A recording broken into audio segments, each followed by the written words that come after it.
Hello there, and welcome to a gentle exploration of memory. Tonight we'll be wandering through the warm corridors of nostalgia, that peculiar feeling that wraps around us like a favorite blanket from childhood. Nostalgia is both universal and deeply personal, a bridge between who we were and who we've become. It lives in old photographs, in songs we haven't heard in years, in the scent of rain on summer pavement. If you enjoy these quiet reflections, I invite you to rest, to remember, and to let these thoughts carry you softly into sleep. But for now, all you need to do is settle in, breathe deeply, and allow the gentle pull of memory to embrace you. Let's begin. The nature of memory nostalgia was once considered a medical condition requiring treatment. The word nostalgia comes from two Greek roots, nostos, meaning homecoming, and algos, meaning pain or ache. When Swiss physician Johannes Hofer first coined the term in 1688, he described it as a debilitating homesickness, afflicting Swiss mercenaries fighting far from their mountain homes. Doctors of the time believed nostalgia was a genuine illness, complete with physical symptoms like weakness, fever, and melancholy. Some physicians even proposed that the constant clanging of cowbells in the Alps had damaged Swiss soldiers' eardrums and brain cells, making them especially susceptible to this longing for home. Treatments ranged from opium to leeches to threats of being buried alive. The condition was taken so seriously that Swiss soldiers were sometimes forbidden from singing certain folk songs that might trigger nostalgic episodes. It's remarkable to think that what we now embrace as a bittersweet emotion was once feared as a potentially fatal disease. Today we understand nostalgia very differently. Rather than a sickness to be cured, it's recognized as a natural human experience that actually serves important psychological functions. The shift in understanding took centuries, as society moved from viewing nostalgia as weakness to recognizing it as a fundamental aspect of being human. The transformation of nostalgia from disease to emotional experience mirrors our broader understanding of how memory shapes who we are. The human brain stores memories in scattered locations throughout its structure. When you recall a childhood birthday, your brain isn't retrieving a single file from one location, like playing a video. Instead, different aspects of that memory are stored in different regions. The visual details of the cake might be stored in your visual cortex, the sound of voices singing in your auditory processing areas, the feeling of excitement in regions associated with emotion, and the context of when and where it happened in your hippocampus. Each time you remember that birthday, your brain rapidly assembles these scattered pieces into what feels like a coherent memory. This distributed storage system means that memories are not perfect recordings, but reconstructions, subtly, changing each time we recall them. Every remembering is also a slight rewriting. This is why nostalgia can feel both vivid and dreamlike. The fragments your brain pulls together may include details that are accurate alongside others that have shifted over time. You might remember the color of your childhood bedroom walls with perfect clarity while misremembering which year you moved houses. Your brain fills in gaps with plausible details, creating memories that feel complete even when they're partly invention. This isn't dishonesty. It's simply how human memory works. We are all unreliable narrators of our own past, and yet the feelings attached to those memories remain powerfully real. Nostalgic memories are often triggered by sensory experiences. Of all our senses, smell is perhaps the most powerful trigger of memory.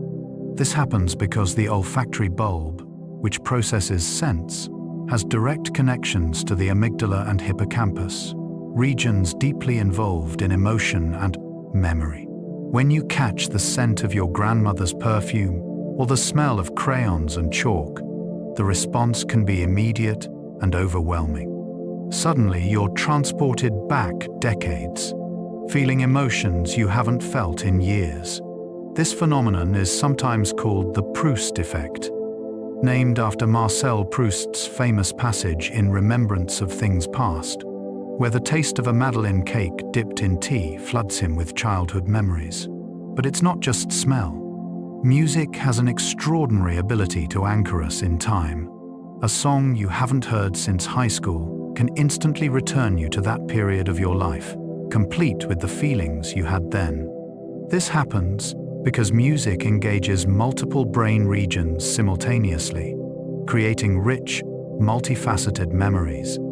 The songs that become most nostalgic for us are often those we heard during emotionally intense periods, particularly during adolescence and early adulthood when we're forming our identity.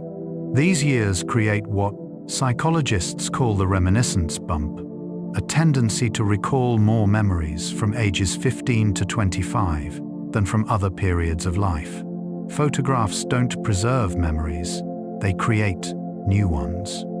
When you look at an old photograph, you might think you're remembering the actual event depicted.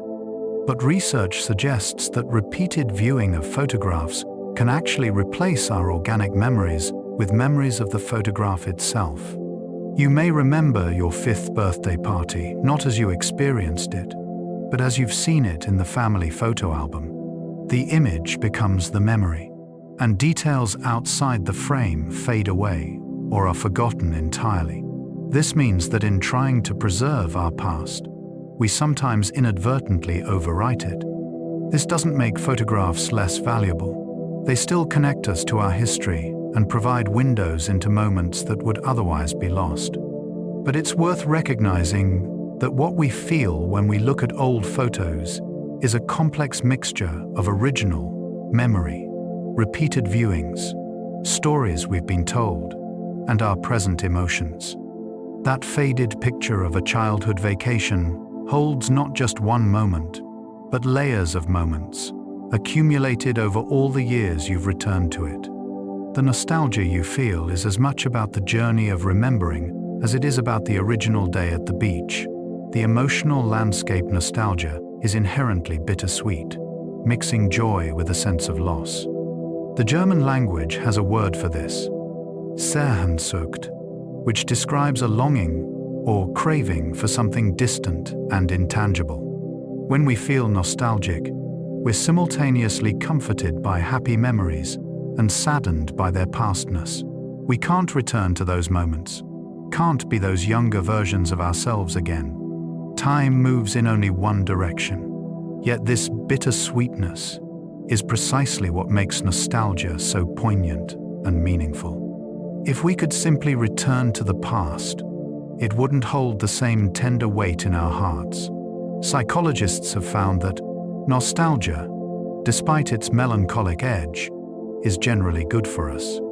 Studies show that nostalgic reflection can increase feelings of social connectedness, boost self-esteem, provide a sense of continuity in our lives, and even help us find meaning and purpose. When we're feeling lonely or disconnected, nostalgia reminds us of times when we belonged, when we were loved and connected to others. When we're uncertain about our identity, memories of our past selves provide reassurance that we have a coherent life story. Nostalgia is a psychological resource we can draw upon during difficult times. The experience of nostalgia tends to increase as we age. While young children rarely feel nostalgic, the capacity for this emotion develops throughout adolescence and becomes increasingly common in adulthood. This makes sense. Nostalgia requires not just memory, but also a sense of temporal distance, an ability to recognize that the past is past and different from the present. Young children live so fully in the moment that they lack the perspective needed for nostalgia. But as we accumulate years and experiences, we build a larger reservoir of memories to draw from, and we gain the perspective to see how much has changed. Interestingly, nostalgia isn't just about longing for our personal past. We can also feel nostalgia for times and places we never actually experienced. This is called historical nostalgia or cultural nostalgia. Someone born in the 1990 seconds might feel nostalgic for the 1960 seconds based on movies, music, and stories. This kind of nostalgia is less about actual memory and more about a romanticized idea of a time period, often one that represents values or aesthetics we find appealing.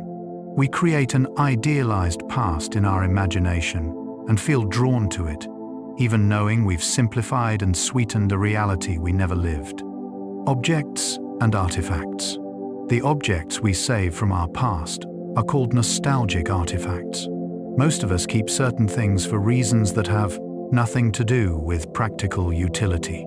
An old concert ticket, a dried flower, a childhood stuffed animal, your grandmother's mixing bowl. These objects serve as anchors to memories and feelings. They're tangible proof that the past really happened, that the person we remember being actually existed. When we hold these artifacts, we're attempting to bridge the gap between then and now, to make the intangible past something we can touch. The value we place on these objects often seems irrational to others. A stranger would see a worn t-shirt from a high school event as worthless, but to you, it might be precious.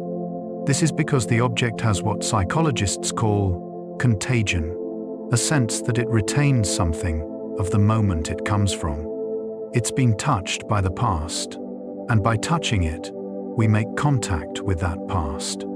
The physical object becomes a kind of time machine, not literally transporting us, but helping us mentally and emotionally journey backward. Collections often begin with nostalgia. Many people collect items related to their childhood: vintage toys, old video games, classic books, retro advertisements. These collections are attempts to preserve and honor a time of life that felt important. By gathering these objects, collectors create personal museums of their own history, shrines to who they once were.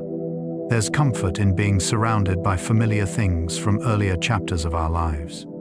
They remind us of continuity, that despite all the changes we've experienced, some thread connects our current self to that child or teenager we used to be.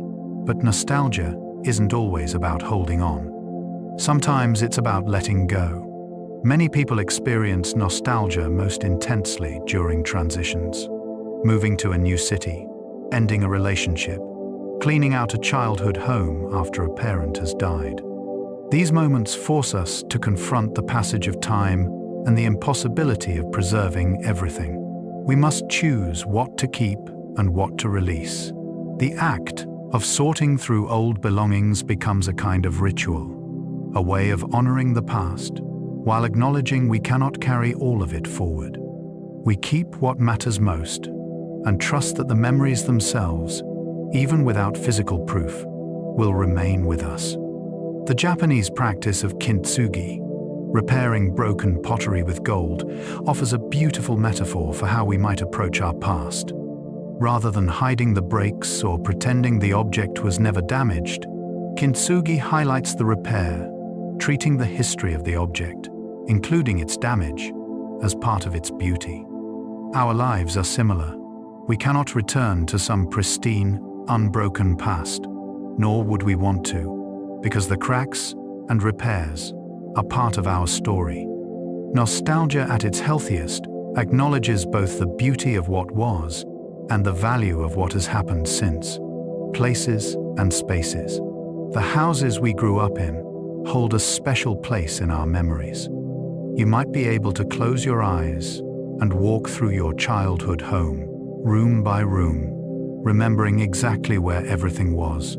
The creak of certain stairs, the way light fell through a particular window, the smell of the basement. These details remain vivid, even decades later. Our first homes shape our sense of what home means, creating a template against which all future dwellings are unconsciously measured. Many people report dreaming about their childhood homes throughout their lives, even after they've lived many other places. These houses become internal landscapes, part of our psychological architecture. Returning to places from our past can be both comforting and unsettling. When you visit your old neighborhood or school, you might feel a strange doubling, experiencing the place both as it is now and as it was in your memory. Often, reality disappoints. The tree you climbed seems smaller than you remembered. The distances you walked to school are shorter than they felt at the time. This is partly because you've grown, and your perspective has literally changed. But it's also because memory tends to magnify the emotional significance of places. In your mind, that corner store might loom large because it's where you bought candy every Friday. But returning as an adult, you see it's just an ordinary shop. Yet sometimes, the power of place reasserts itself. You turn a corner, and suddenly you're flooded with memories you'd forgotten you had. The body seems to remember things the conscious mind has lost.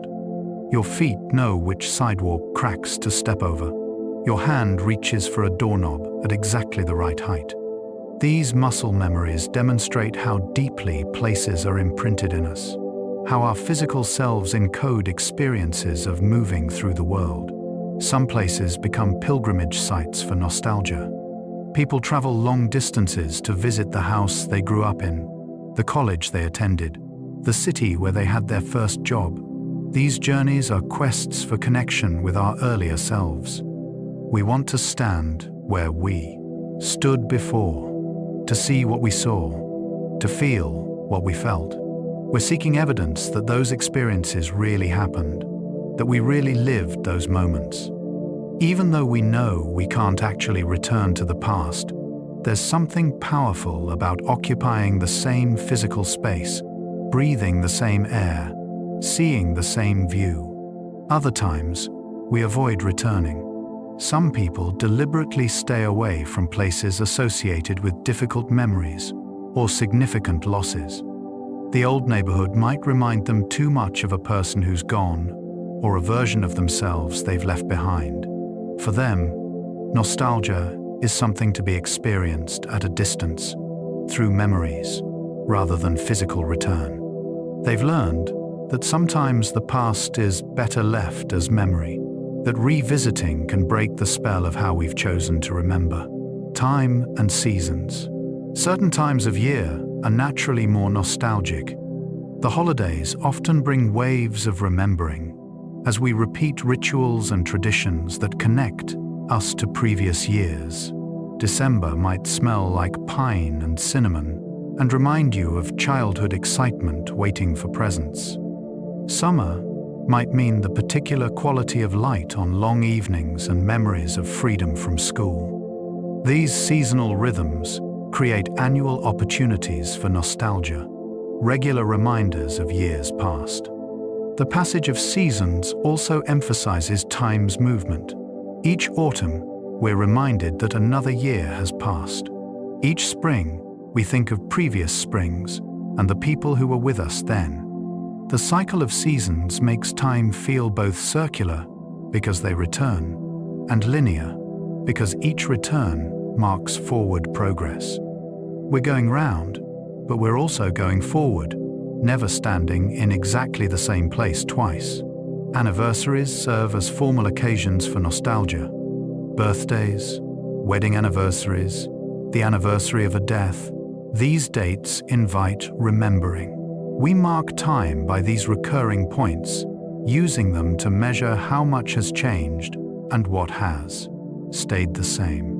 On your birthday, you might think of previous birthdays, creating a chain of memories stretching back to early childhood. These annual milestones give structure to our relationship with the past, providing natural moments to pause and reflect. But nostalgia also comes unexpectedly. You're going about an ordinary day when something, a song on the radio, a stranger's laugh, the quality of light at a particular hour, triggers a memory so vivid it stops you in your tracks. These unplanned moments of nostalgia can feel like gifts, brief visits from the past, interrupting the present. They remind us that our history lives within us constantly, not just during designated times of remembering. The past is always there, just beneath the surface, ready to emerge when something calls it forth. Media and culture, old movies and television shows transport us to the time when we first watched them. Watching a film you loved as a teenager isn't just about the movie itself. It's about remembering who you were when you first saw it, who you watched it with, how it made you feel. The movie becomes inseparable from the context of your life at that time. This is why we often show beloved childhood films to our own children. We're not just sharing entertainment, we're attempting to share something of our younger selves, to say, this mattered to me and shaped who I am. Music is perhaps the most powerful, nostalgic medium. Hearing a song from a significant period of your life can instantly return you there, complete with the emotions you felt at the time. This happens because music is processed in multiple brain regions, including those involved in emotion and memory. The songs that soundtrack important life events become permanently associated with those moments. Your wedding song, the album you listened to during a difficult breakup, the music that played at summer parties, all of these become emotional time machines. Radio stations that play music from particular decades understand this power. Formats like classic rock or 90 seconds hits aren't just about musical style. They're about giving listeners access to nostalgia, a way to revisit their youth through familiar songs. For many people, the music they loved between ages 15 and 25 remains their favorite throughout life. These are the years when we're most emotionally intense and engaged in identity formation.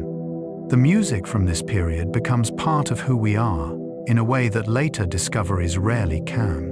Books read in childhood stay with us differently than books encountered as adults. Many people reread childhood favorites throughout their lives, finding comfort in familiar stories.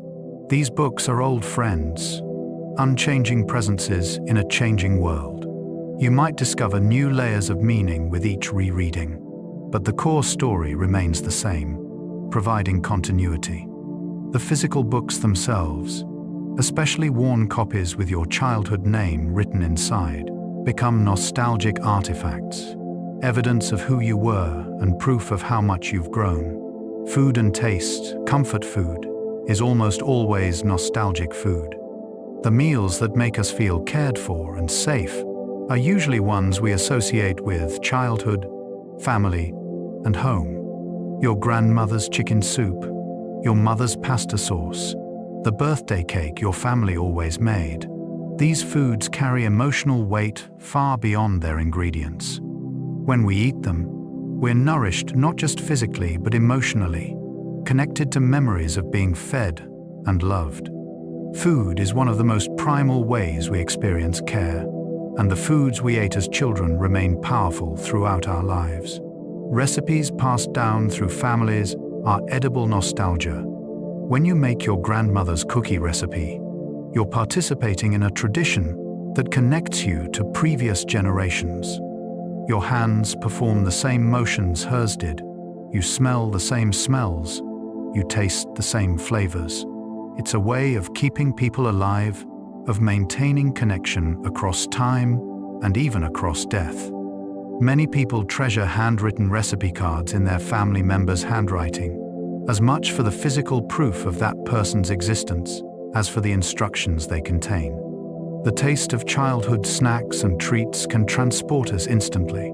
A particular candy, a brand of cookies, a type of cereal. These specific products become time capsules. When food companies change recipes or discontinue products, customers often respond with surprising emotion. They're not just upset about a change in flavor, they're mourning the loss of access to a particular memory, a way of tasting the past. This is why discontinued products sometimes get brought back due to popular demand. Companies recognize they're not just selling food, they're selling nostalgia. Holiday foods create annual rituals of remembering. Each Thanksgiving, The same dishes might appear on your table, prepared the same way they've always been prepared. These consistent meals create continuity, linking this year's celebration to all the previous ones. As families gather around familiar foods, they're participating in an act of collective memory, agreeing together that this is how things are done, how they've always been done. Even when family members are no longer present, their recipes keep them at the table in spirit. Childhood and innocence. Nostalgia for childhood often centers on a sense of wonder and possibility. As children, we lived in a world that felt larger and more mysterious. Everything was new, every experience a discovery. We had our whole lives ahead of us, infinite potential, endless time.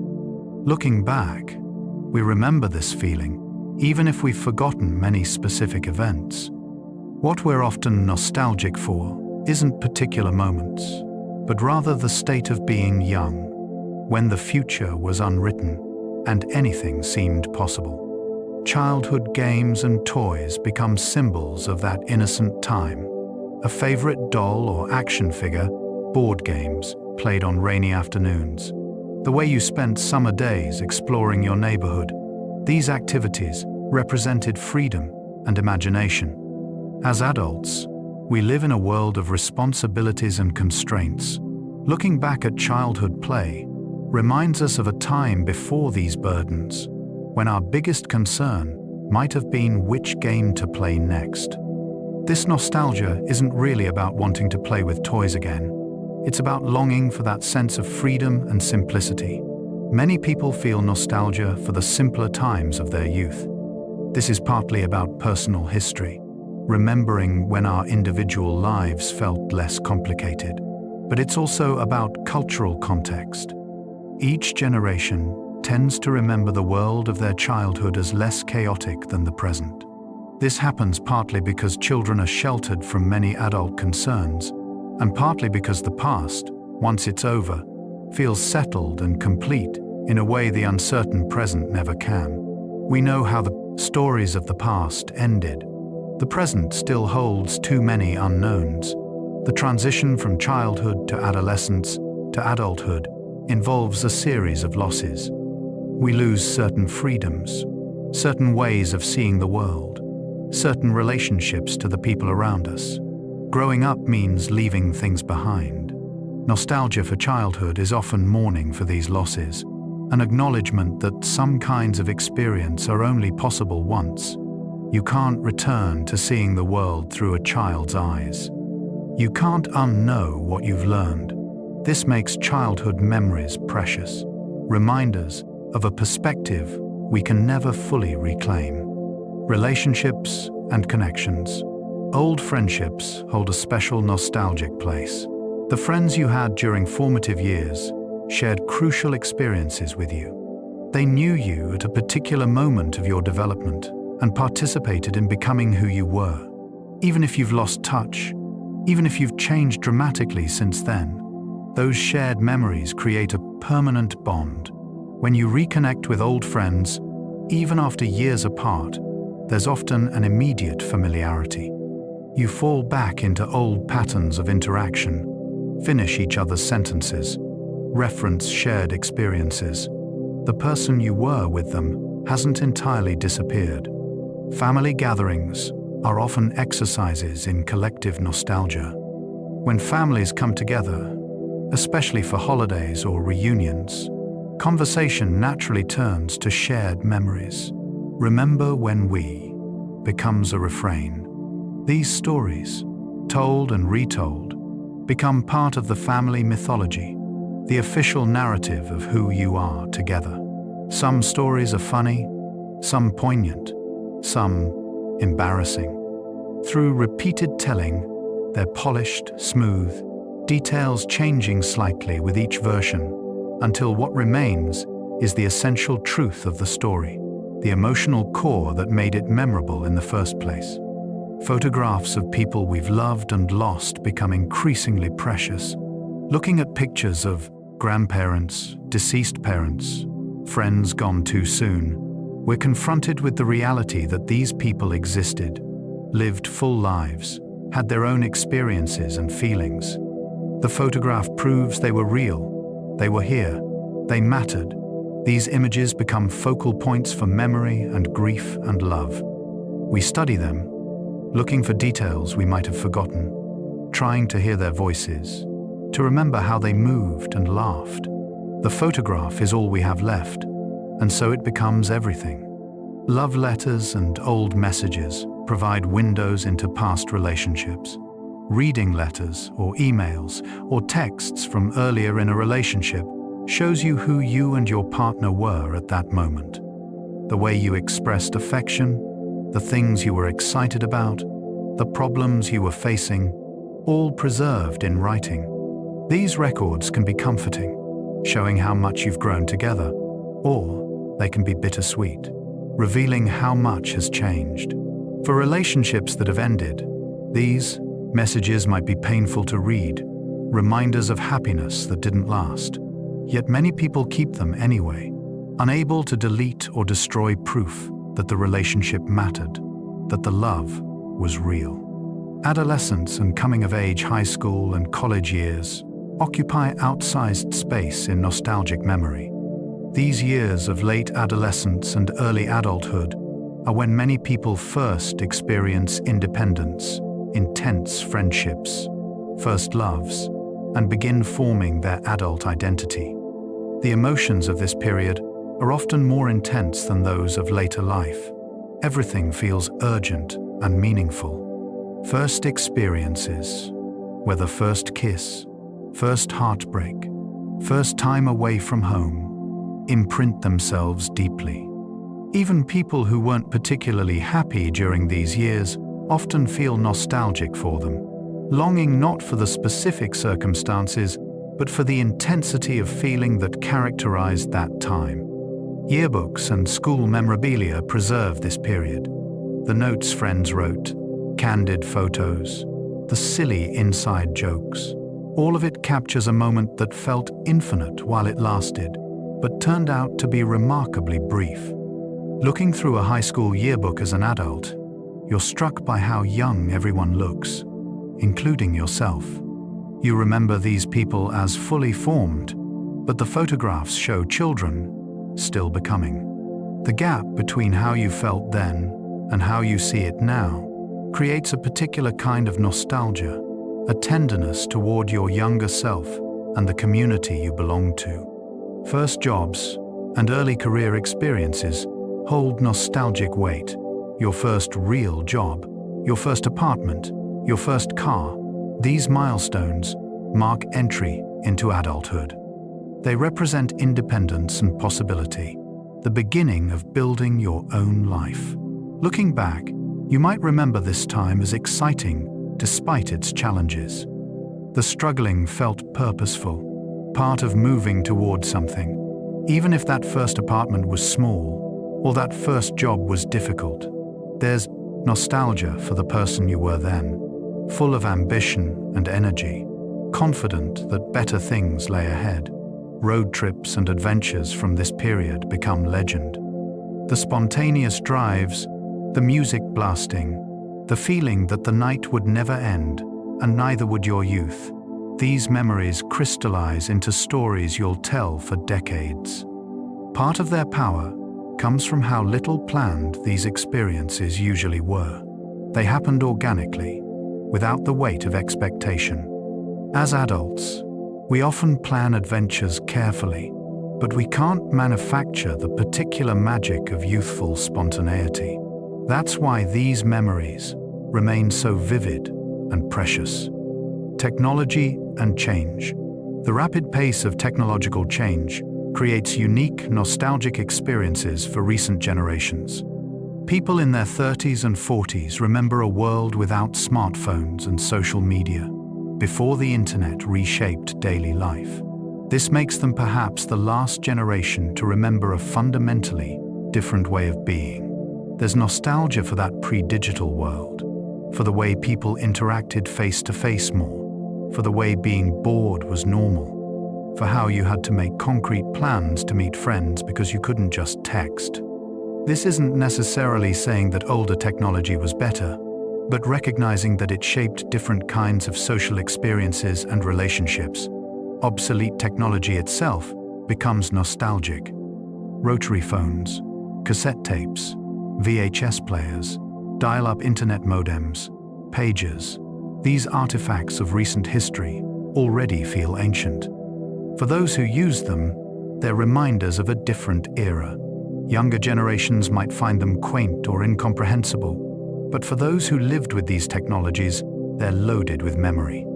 The specific sound of a dial-up modem connecting, the ritual of rewinding a tape, the anticipation of photos returning from the developer, these small experiences defined how we interacted with the world.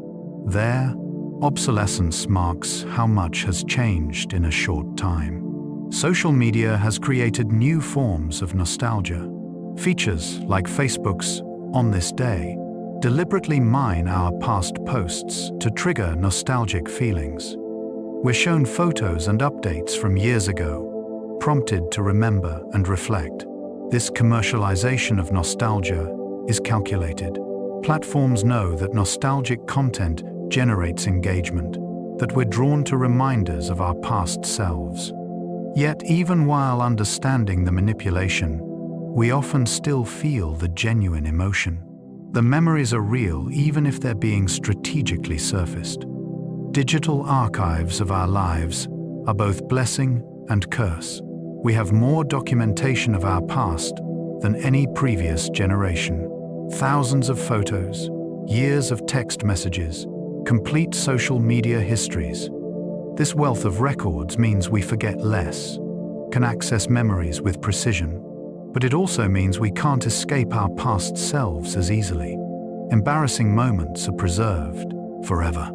The person we used to be is always available for review. This changes our relationship with memory, making it less about what we choose to remember and more about what we can't help but have remembered for us. Loss and longing nostalgia intensifies after loss. When someone dies, we naturally think about the times we shared with them. These memories become precious in a new way, finite and unrepeatable. We'll never make new memories with this person, so the existing ones must sustain us. This is why people often become nostalgic custodians after loss, carefully preserving stories and artifacts, determined that the person not be forgotten. Through memory and remembering, the dead remain present in some way, still part of our lives even in absence. The nostalgia of grief is particularly painful because it's mixed with impossibility. We long to return to times when the person was alive, when we didn't know loss was coming.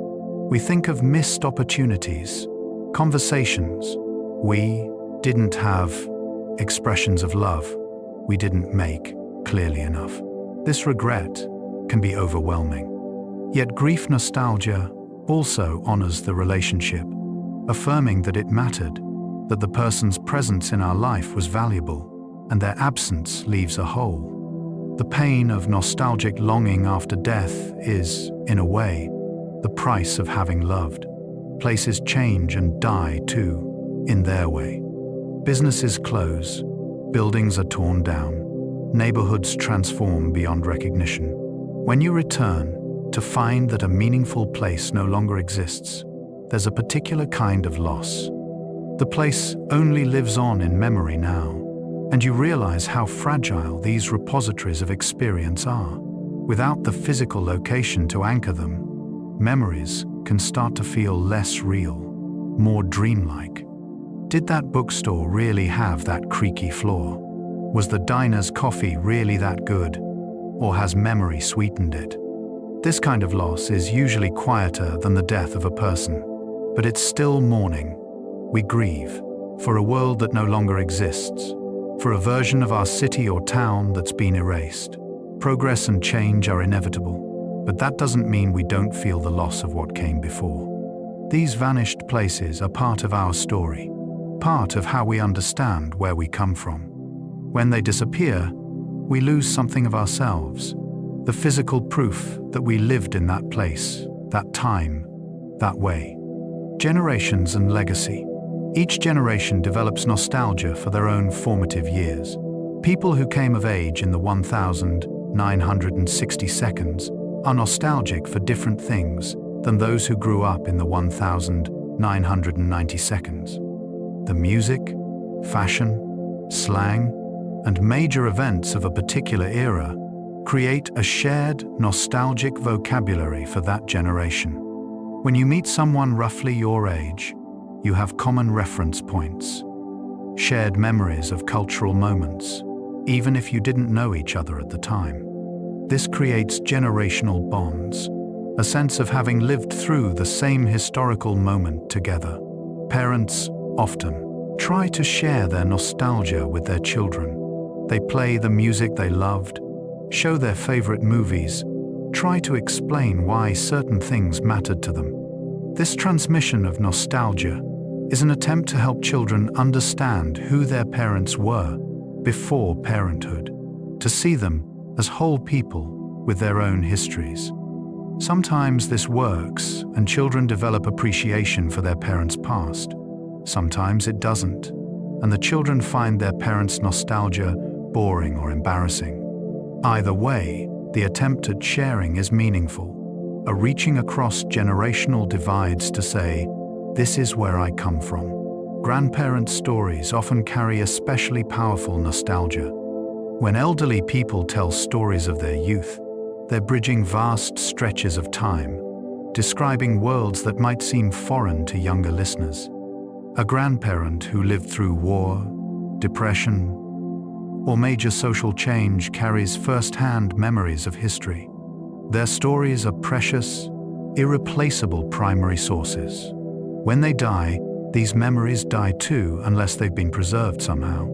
This is why oral history projects matter, why families record grandparents telling their stories. We're fighting against time's erasure, trying to hold on to these threads of continuity. The objects we inherit carry family nostalgia forward. A grandmother's china, a father's watch, a family Bible with birth dates written inside. These items connect us to people we might never have met. They're physical links to our ancestors, proof that we come from somewhere, that our family's story extends back beyond our own memories. Inheriting these objects is accepting the role of keeper, responsible for maintaining the connection to the past and eventually passing it forward again. We become part of a chain of remembering. The purpose of nostalgia. Nostalgia serves to maintain our sense of continuous identity. As we change over time, as our circumstances shift and we become different versions of ourselves, nostalgia reminds us that we're still the same person who lived through all those previous experiences. The college student and the middle-aged professional might seem like entirely different people, but memories create a through line, a narrative connecting them. Without this continuity, our sense of self would be fragmented, each present moment disconnected from what came before. Nostalgia says, all of these experiences belong to one coherent life, one continuous self. In difficult times, nostalgia provides comfort and resilience. When the present is challenging, we can draw strength from remembering times when we were happy, when we felt loved and secure. These memories prove that good times are possible, that we've experienced joy before and can experience it again. Research shows that engaging with nostalgic memories actually increases optimism about the future. By reminding us of past happiness, nostalgia suggests that future happiness is also within reach. The past becomes a resource for facing the present and imagining better tomorrows. Nostalgia also connects us to others. When we share memories with people who were there, we strengthen our bonds with them. The shared "remember when" is an affirmation of connection, a recognition that we lived through something together. Even with people we're meeting for the first time, discovering shared generational references creates instant rapport. Nostalgia is social glue. binding us to our families, our friends, our communities, our generation.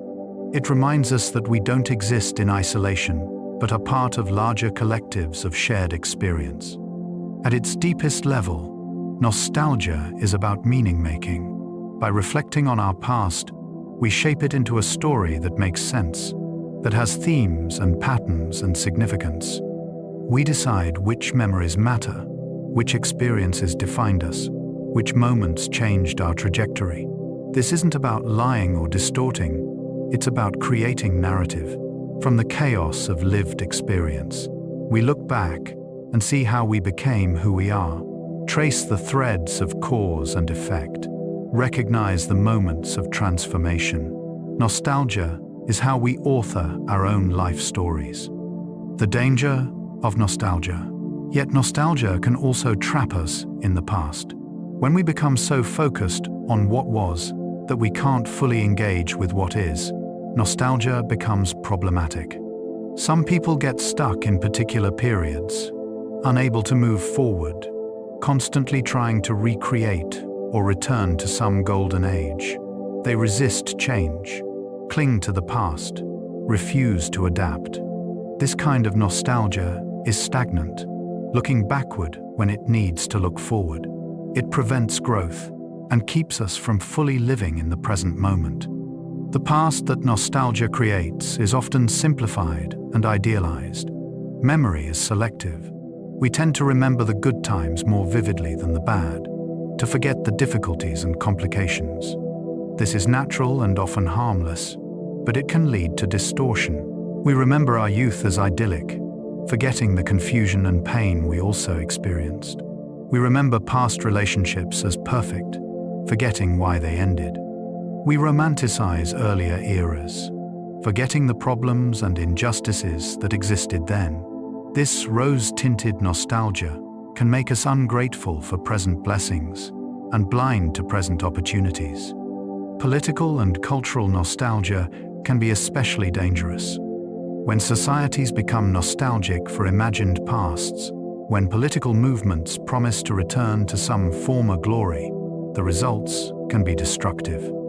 These collective nostalgias often ignore historical realities, painting complex pasts in simple colors.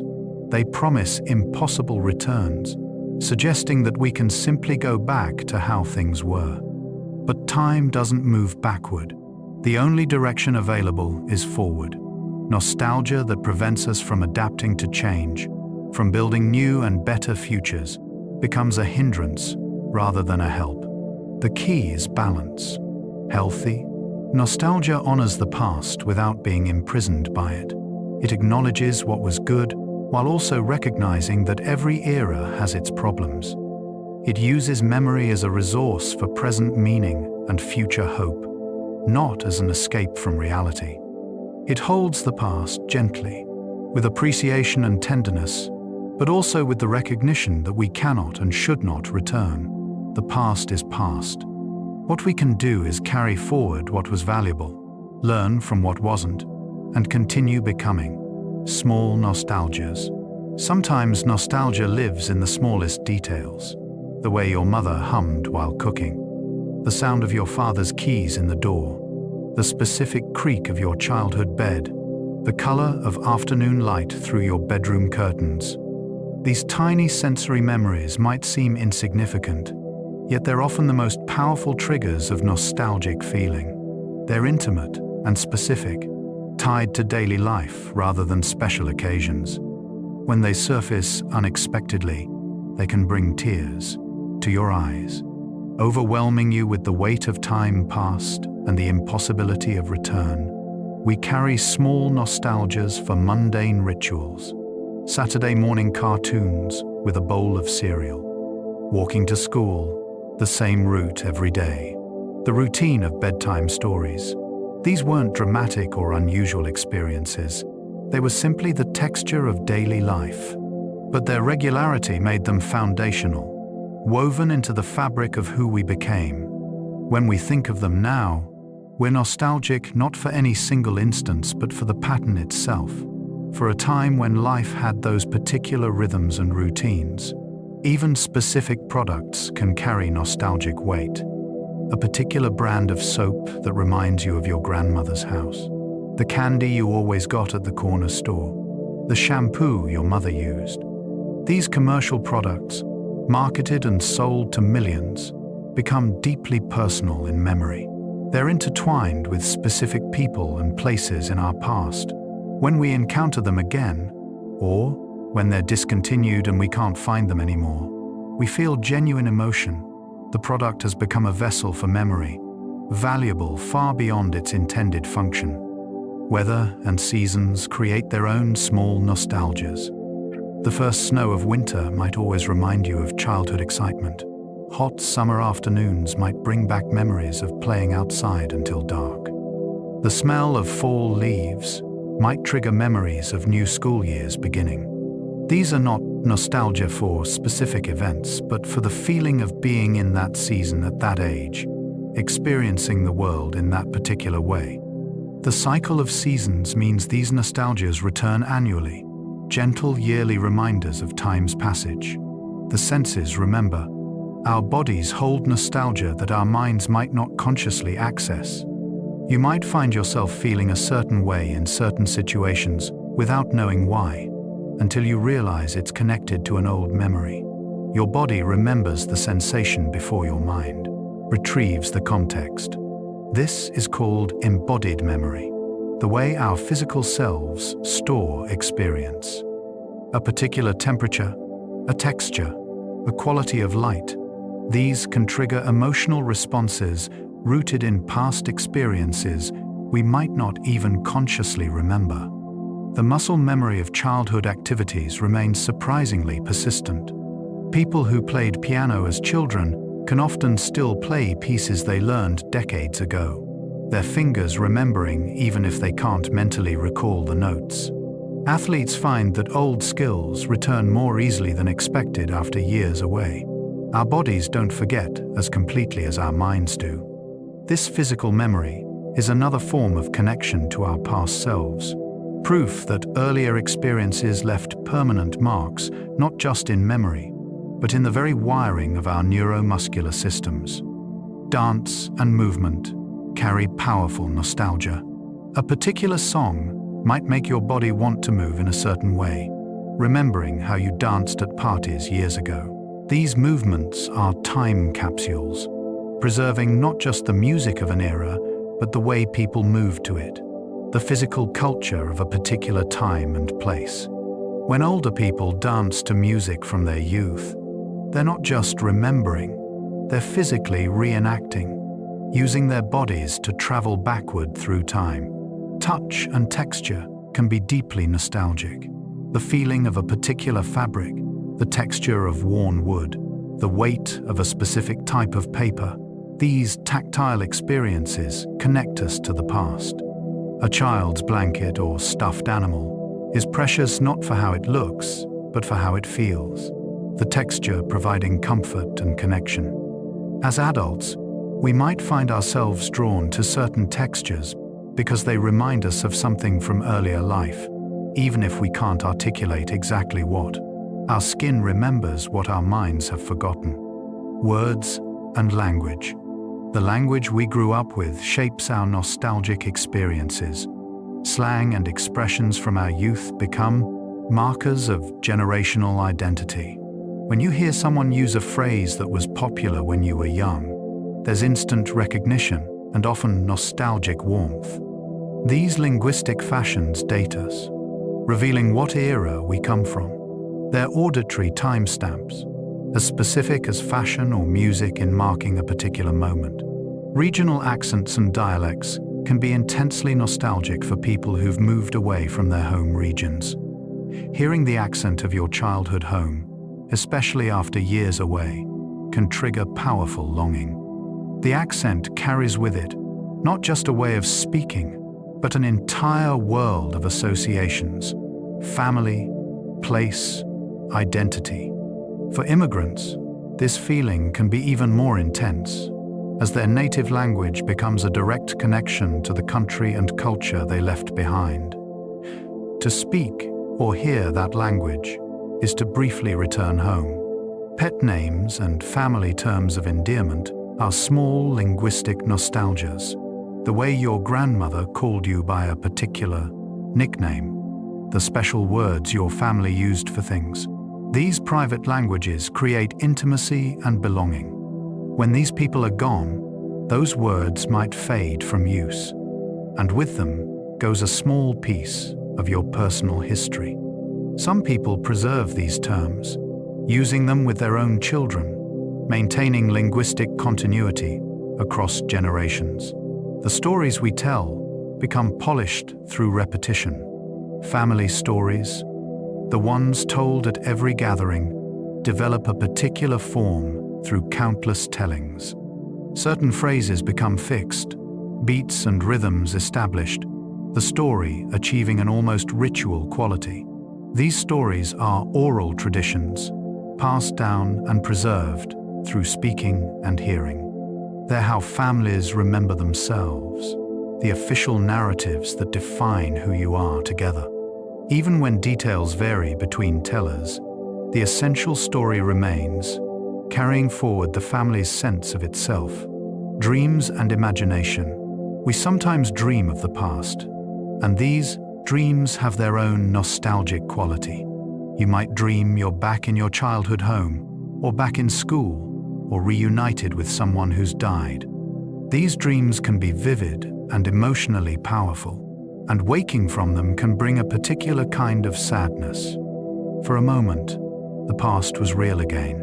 You were there, and then you wake to discover it was only a dream. Yet these dreams also offer gifts, chances to visit places and people we can't access any other way. The mind's generosity in creating these experiences is its own form of comfort. Recurring dreams about past places suggest how deeply these locations live in our psyche. Many people report dreaming about their childhood home throughout their entire lives, even after living many other places for many more years. That first home has an archetypal quality, representing not just a physical structure but the idea of home itself, safety itself, the foundational place from which all other places are measured. In dreams, we return there because it represents something essential about our origins and our deepest sense of belonging. Daydreams and imagination allow us to play with the past. We might imagine what-if scenarios, wondering how our lives would be different if we'd made other choices at key moments. This counterfactual thinking is another way we engage with our history, exploring roads not taken. Sometimes this leads to regret, but it can also help us understand and accept our actual path. By imagining alternatives, we clarify what actually matters to us, what we're grateful for despite everything we might have wished had been different. Fantasy and nostalgia sometimes blend together. We might imagine idealized versions of our past, not quite how things were, but how we wished they had been, or how they felt in the best moments. This isn't dishonesty, it's the creative work of memory, shaping experience into something that sustains us. These imagined or embellished memories can be as meaningful as the purely factual ones, because they represent emotional truth, even if they're not strictly accurate in every detail. What matters is not perfect recall, but the meaning we make from what we remember.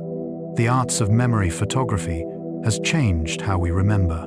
Before cameras were common, people had to rely on memory alone, and on painted portraits for those wealthy enough to commission them. The introduction of photography meant that moments could be preserved visually, that faces wouldn't be forgotten even after decades. This changed humanity's relationship with the past, making it more accessible, more visual, more permanent. Now we live in an age where nearly everyone carries a camera at all times, where every moment can potentially be documented. This changes nostalgia too, making it less about the work of remembering and more about reviewing images we've already captured. Home videos offer moving, speaking images of the past. When you watch old family videos, you see people as they actually were, moving and talking. not frozen in a photograph's single moment. You hear their voices, their laughs, see their gestures and mannerisms. This can be powerfully nostalgic, bringing the past to life in a way photos cannot. For videos that include people who've died, watching can be both joyful and painful, a chance to see them alive again, paired with sharp awareness that they're gone. The video preserves them, but also emphasizes their absence. Written journals and diaries are time capsules of our former thoughts. When you read your own journal from years ago, you meet your past self directly, hearing their voice, understanding their concerns and feelings from the inside. Sometimes this is uncomfortable. You might cringe at who you were or the situations you were in. Other times, it's illuminating, helping you understand how you've changed or stayed the same. These written records are precious because they capture not just events, but the internal experience of living through them. The texture of daily consciousness at a particular moment in time. Letters between people document relationships in real time. Unlike memories that we form later, letters capture the actual words exchanged, the tone and concerns of the moment. Reading old love letters shows you how a relationship developed, the gradual building of intimacy, the expressions of feeling. Reading letters between family members or friends shows the dailiness of connection, how relationships are maintained through small communications. In an age of digital messages, physical letters have additional nostalgic weight as objects, things you can hold that were held by the person who wrote them. Cultural preservation museums are institutional nostalgia, preserving objects from the past for future contemplation. When you visit a museum and see artifacts from previous eras, you're engaging with collective memory, history made tangible. These objects survived when most things from their time did not, making them precious witnesses to the past. Museums curate nostalgia, making arguments about what matters, what should be remembered, how we should understand where we came from. They're spaces where we can encounter the past directly, standing in the presence of things that were made and used by people who lived long ago. Historical preservation efforts fight against time's erasure. When communities work to save old buildings or maintain historic districts, they're making a statement about the value of continuity, about keeping connections to the past visible in the present. These preserved spaces allow us to walk through history, to see what previous generations saw, to occupy the same physical space they occupied. Without preservation, the visible past disappears, replaced by the new. While change is inevitable, total erasure feels like loss, like cutting ourselves off from our own story. Oral history projects record individual memories before they're lost. These initiatives interview elderly people, documenting their experiences and perspectives before they die. The recordings become archives, resources for future generations trying to understand the past. This work acknowledges that every individual life contains valuable history, that ordinary people's experiences matter and deserve to be preserved. It's a race against time, trying to capture memories before they're gone forever, recognizing that each person who dies takes an entire world of experience with them. Cultural traditions and rituals maintain connection across generations. When families or communities maintain traditional practices, ways of celebrating holidays or marking life transitions, they're keeping alive patterns that stretch back through time. Participating in these traditions is a way of connecting with ancestors, doing what they did, maintaining continuity. Even when we modify traditions or don't know their original meanings, the practice itself links us to the past. We become part of a long chain of people who've performed these same rituals, found meaning in these same symbols. Personal rituals, Many people develop personal rituals around nostalgia, visiting a particular place on meaningful anniversaries, watching a certain movie every year, listening to specific songs when remembering someone. These rituals give structure to our relationship with memory, creating regular occasions for reflection. They acknowledge that the past deserves attention, that taking time to remember is valuable. These personal practices become part of our identity, ways we honor what and who came before. Graveside visits are physical rituals of remembering. Going to someone's grave provides a location for grief and memory, a place to go when you want to feel close to the person who died. While we know intellectually that the person isn't there, the grave still serves as an anchor point, a specific place associated with them, bringing flowers, sitting quietly, speaking to the person as if they could hear. These practices help us maintain connection. The ritual matters more than any belief about what the dead can actually perceive. Looking through old photos can become a ritual, especially on difficult days or meaningful dates. Taking out albums or scrolling through digital archives, reviewing the visual record of our lives, this activity is both painful and comforting. It reminds us of happiness we've known, people we've loved, experiences we've had. It provides perspective on present difficulties, showing that we've survived challenges before. It makes the past tangible, turning abstract memory into concrete images.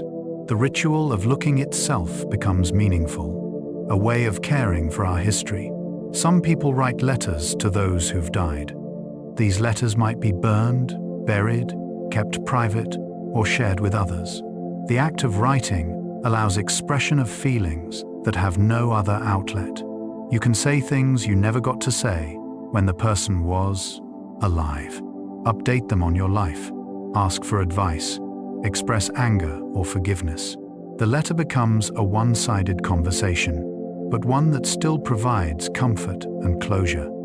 It's a way of maintaining relationship even with those who can no longer respond, affirming that love and connection don't end with death. Seasonal returns. Certain times of year reliably trigger nostalgia. The first day of autumn might always make you think of new school years beginning, even decades after you last attended school. The longest day of summer might remind you of childhood evenings playing outside. These annual returns create reliable rhythms of remembering, ways the calendar itself prompts reflection. The cyclical nature of time means we're constantly revisiting temporal spaces we've occupied before, creating natural opportunities for nostalgia. Birthday nostalgia is particularly potent. Your birthday is the one day entirely about you, about marking another year of your life. Birthdays invite reflection on who you were at previous ages, how you've changed, what you've accomplished or failed to accomplish. Looking at birthday photos from throughout your life creates a visual timeline of your development, aging made visible. Some people find birthdays difficult because they emphasize time's passage, the unavoidable movement toward death. Others embrace them as occasions to celebrate survival and growth. Wedding anniversaries mark relationship time. For couples, anniversaries are both celebration and remembering, honoring the relationship's endurance while thinking back to the wedding day and early years together. Looking at wedding photos, couples see their younger selves, often startlingly young in retrospect. They remember the hope and commitment of that day, measure it against the reality of years lived together. Anniversaries after one partner has died can be especially difficult, marked by the one who remains as acts of loyalty and continuing love. The anniversary of a death is a guaranteed day of intensified grief and nostalgia. The calendar returns you to that moment, and with it comes flooding memories of the person, of the time around their death, of how much has happened since. Some people mark these anniversaries privately. Others gather with family or friends who also knew and loved the person. These observances say, "We haven't forgotten. This person still matters. Their absence is still felt. Time may heal, but certain dates reliably open the wound again." Inheritance and continuity. Physical objects inherited from family members carry the weight of connection. When you use your grandmother's silverware or wear your father's watch, you're maintaining tangible connection to them.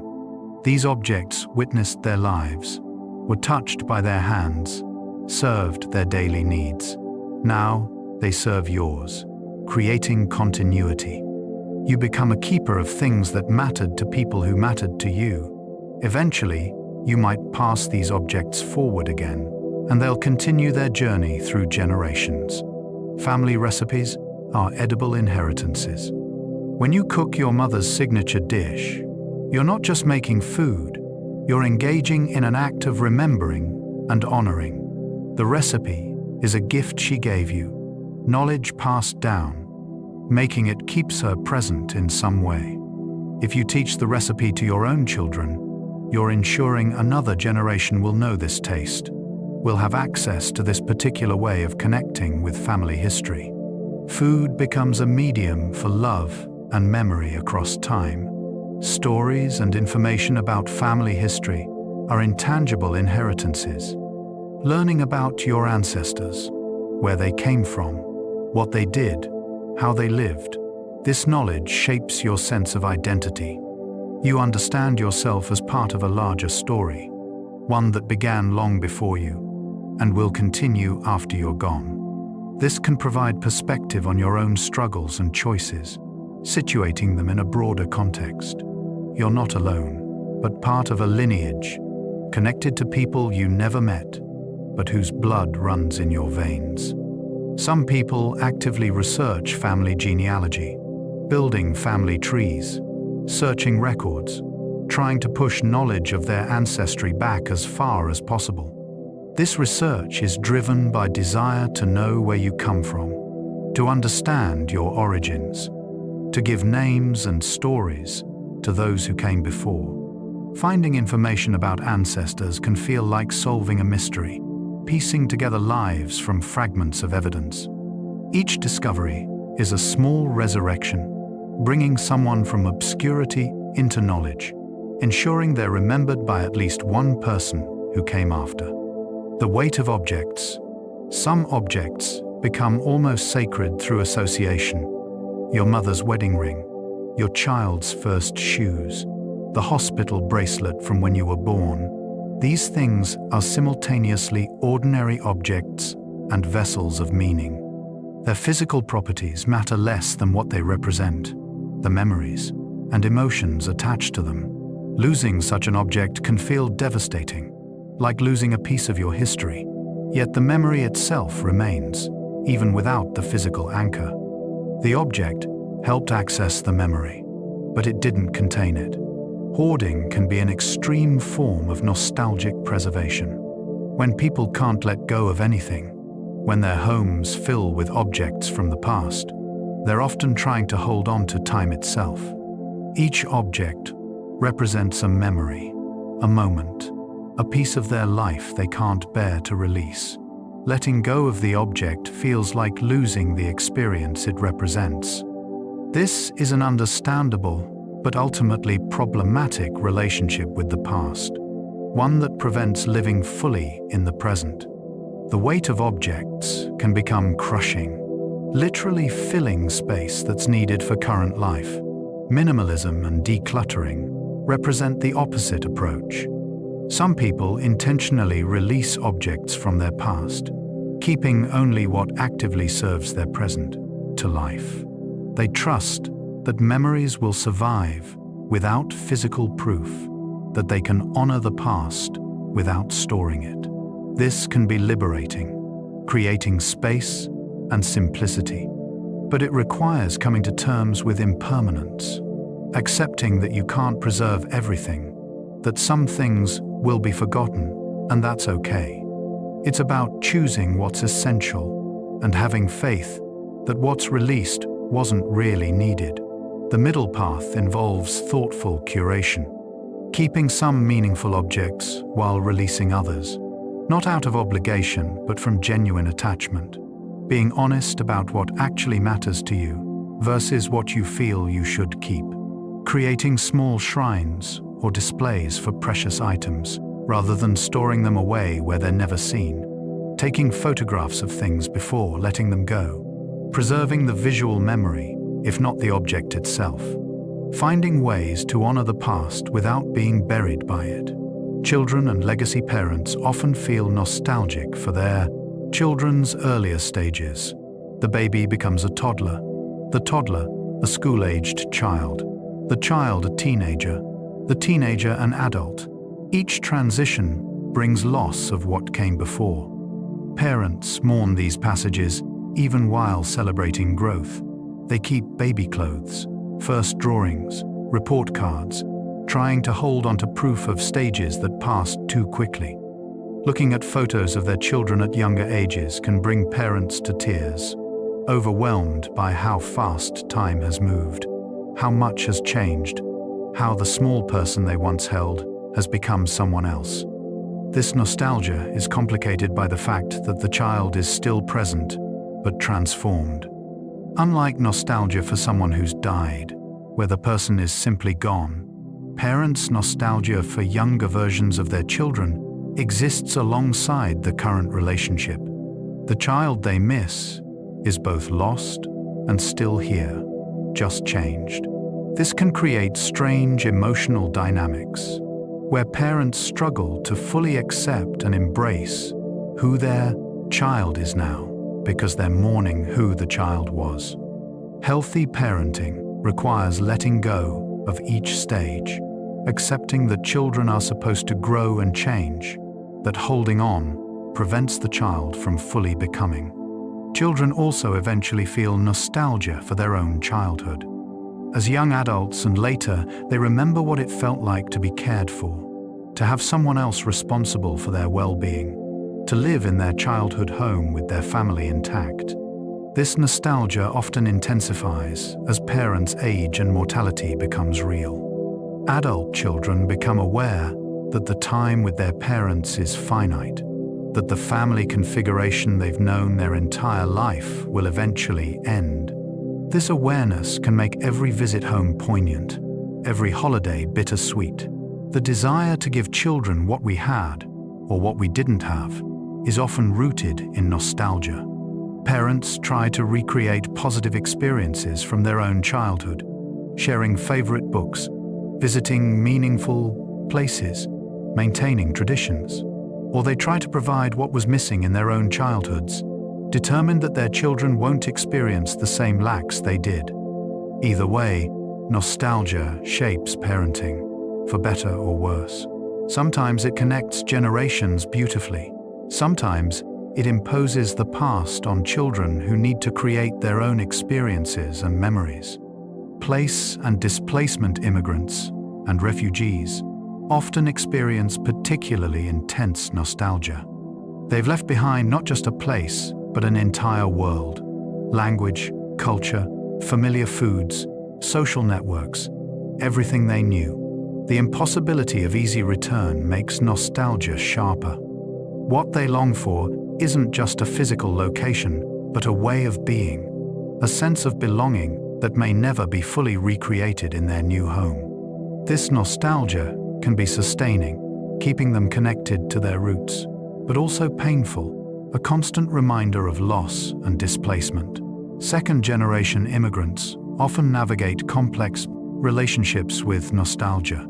They may feel nostalgic for a homeland they've never lived in or barely remember, absorbing their parents' longing. They're raised with stories, food, traditions from the old country, creating a kind of inherited nostalgia. Yet, they're also fully embedded in their birth country, their actual lived experience. They can feel caught between worlds, not fully belonging to either, nostalgic for a place that exists more in imagination than reality. Climate refugees and those displaced by disaster experience traumatic nostalgia. Their homes are not just distant but literally gone. destroyed by flood, fire, storm, or rising seas. They can never return because there's nothing to return to. Their nostalgia is for a place that has ceased to exist. Mourning, not just separation, but annihilation. Photos and memories are all that remain of neighborhoods, houses, landscapes that no longer exist. This is grief for a place, as real and painful as grief for a person. Urban change creates forms of displacement even for those who've never moved. When your neighborhood gentrifies or decays, when familiar businesses close and unfamiliar ones replace them, when the character of the place transforms, you can feel like a stranger in what was once home. The physical location remains, but the place you knew is gone. This is loss without leaving. Nostalgia for a place you still occupy, but that no longer exists in the form you remember. The city becomes a palimpsest, layers of past versions visible beneath the present, readable only to those who remember. The digital age. Social media amplifies nostalgia in new ways.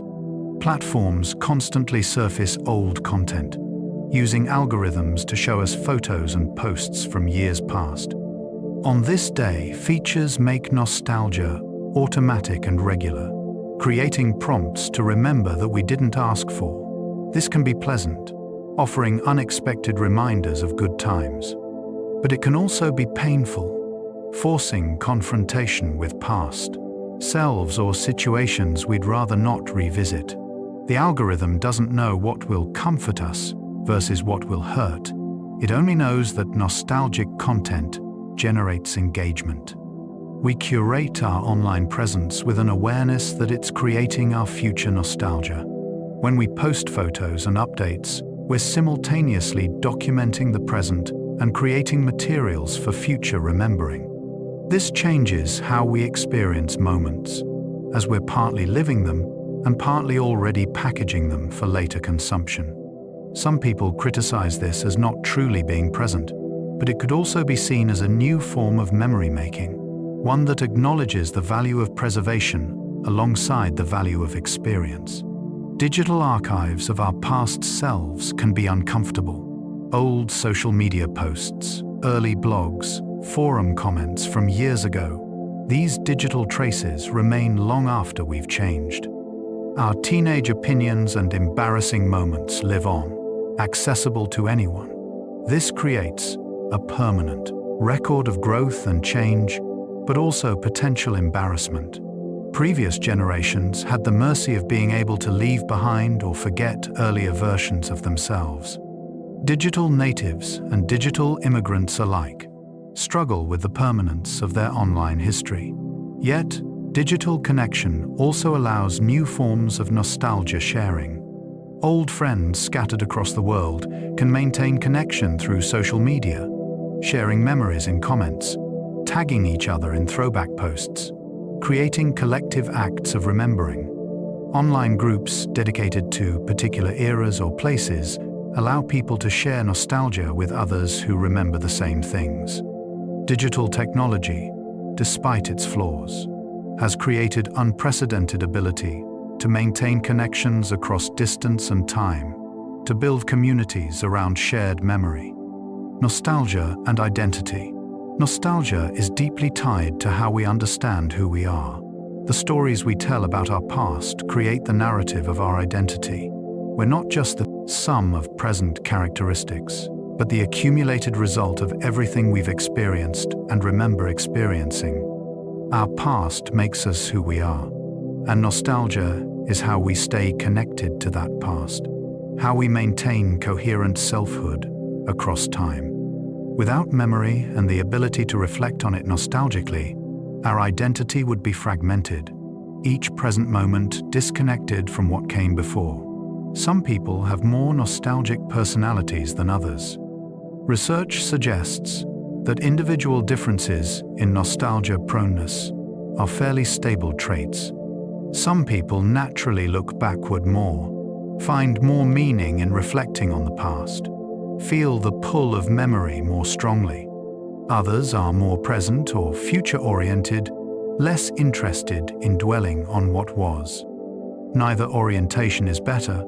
They're simply different ways of moving through time, different strategies for making meaning from experience. Nostalgia can be protective of self-esteem.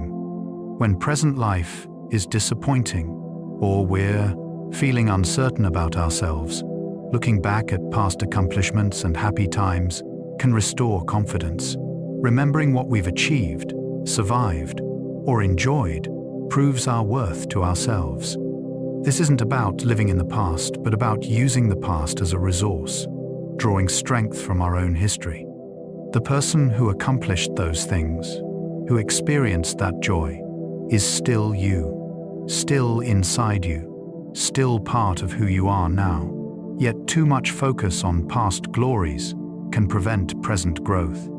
If our best days feel like they're behind us, if we're constantly measuring the present against some idealized past and finding it lacking, we rob ourselves of the ability to find meaning and joy in our current life. Healthy nostalgia honors the past without worshipping it, recognizes what was good without deciding it was the best. It leaves room for the present to be valuable too, for new experiences to matter as much as remembered ones. Collective memory societies, like individuals, have nostalgic relationships with their past. National mythologies are often exercises in collective nostalgia, stories about founding moments or golden ages that shape national identity. These narratives are simplified and idealized, emphasizing what makes a people special or unique, downplaying complications and contradictions. They serve important functions, creating shared identity and common ground, but they can also distort history, erasing uncomfortable truths in favor of comforting myths. Generational nostalgia influences culture and politics. Each generation develops its own nostalgic sense of when things were better, which shapes their values and voting. Older generations might be nostalgic for times that younger generations never experienced, creating generational divides over what should be preserved versus what should change. Political rhetoric often exploits nostalgia, promising to restore some imagined past greatness. This can be dangerous when it prevents necessary adaptation, or when the past being invoked was only good for some people while being oppressive for others. Popular culture recycles nostalgia constantly. Fashion trends return in cycles. Old movies are remade. Retro aesthetics become trendy. This cultural nostalgia is partly driven by genuine affection for earlier styles and partly by market forces. Nostalgia sells. It provides comfort and familiarity in rapidly changing times. Each generation eventually sees the culture of their youth repackaged and sold back to them, alongside new generations discovering these vintage styles for the first time. This creates strange temporal collisions where multiple eras exist simultaneously. Historical memory, what societies choose to remember and commemorate, is always selective. Monuments, holidays, history curricula. These official forms of memory highlight certain events and people while ignoring others. Debates about what should be remembered and how reflect deeper questions about values and identity. Should we remember difficult history or focus on sources of pride? How do we balance honoring tradition with acknowledging past wrongs? These are questions without easy answers, but asking them is crucial for honest relationship with collective past. The gift of nostalgia. At its best, nostalgia is a gift we give ourselves. It's a way of acknowledging that our life has mattered, that we've experienced real things, loved real people, lived in real places. It affirms that our story is valuable, worth remembering, worth reflecting on. In a world that constantly pushes us toward the future, toward productivity and progress, nostalgia gives us permission to pause, to look backward, to honor where we've been. This isn't weakness or regression, but a fundamental human need for continuity and meaning. Nostalgia connects us to others who remember the same things. When you share a nostalgic memory with someone, you're creating a moment of profound connection. You're acknowledging shared history, affirming that what you experienced together mattered. These moments of recognition, yes, I remember that too, are small but powerful acts of solidarity.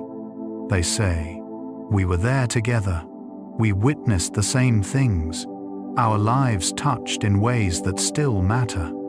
This is particularly precious with old friends and family, people who knew us when, who remember versions of us that no longer exist except in memory. Nostalgia can be creative fuel. Artists, writers, and musicians often draw on their past for inspiration. The emotional richness of memory, the complexity of looking backward with adult understanding at experiences from earlier life, this provides endless material for creative work. Nostalgia in art allows audiences to access their own memories and feelings, creating resonance between the artist's past and the viewers. The most powerful nostalgic art doesn't just depict the past, but captures the feeling of remembering it, the bittersweetness of temporal distance. Teaching younger generations about the past is an act of love. When grandparents tell stories, when parents share memories, when teachers explain history, they're offering the gift of context, helping younger people understand where they come from. This transmission of memory creates continuity across generations, prevents hard-won wisdom from being lost and having to be relearned. It says, before you were here, life was like this. People struggled with these things, learned these lessons, found these joys. Here, take this knowledge, add your own experiences to it, and someday pass it forward again, making peace with time. Ultimately, nostalgia is about our relationship with time and mortality. Looking backward forces us to confront the fact that time passes, that everything changes, that we're all moving toward death. This awareness can be frightening, but it can also make life more precious. If time is finite, each moment matters. If everything changes, we should pay attention while it's here. If people die, we should love them fully while we can. Nostalgia, by making us aware of loss, also makes us aware of value, of what's worth cherishing and protecting. The passage of time is not our enemy, even though it takes things from us. Time also gives us experiences, relationships, growth, wisdom. We can't have the richness of memory without first having lived through time. The very things we're nostalgic for only became meaningful through temporal accumulation, through the layering of experience over days and years.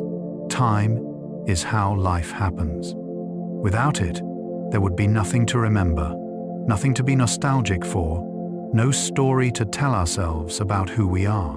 Learning to hold the past gently, without clinging, is a form of wisdom. We can honor our memories, while also accepting that they're gone, that we can't return, that life exists only in the present moment. The past shaped us, but it doesn't imprison us. We can draw strength and meaning from it without being stuck in it. This balance, being rooted in history, while remaining open to the present and future, is perhaps what mature nostalgia looks like. Appreciation without idealization, remembering without being trapped, honoring what was, while remaining available to what is.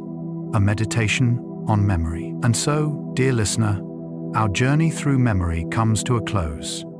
From the scent that suddenly returns you to your grandmother's kitchen, to the song that brings back your first love, to the photograph that shows you who you were before you knew who you'd become.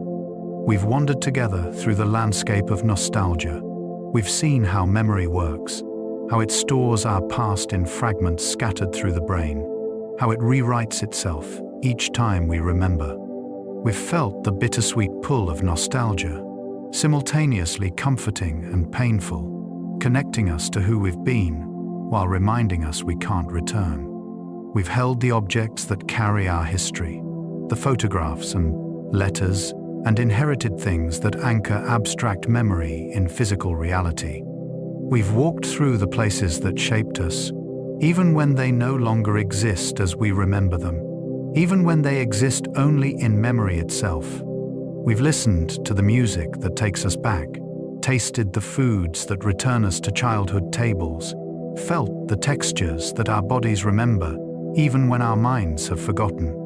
We've spoken the words and phrases that mark us as belonging to particular times and places, carrying the language of our past into our present. We've acknowledged loss, the people we miss, the versions of ourselves we've left behind, the worlds that have disappeared.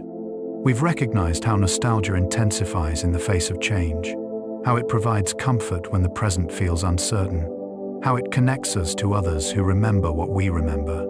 We've explored how nostalgia shapes identity, how the stories we tell about our past create the narrative of who we are, how memory is not just about what happened, but about what it means, about the significance we assign to experience, about the way we author our own lives through the act of remembering.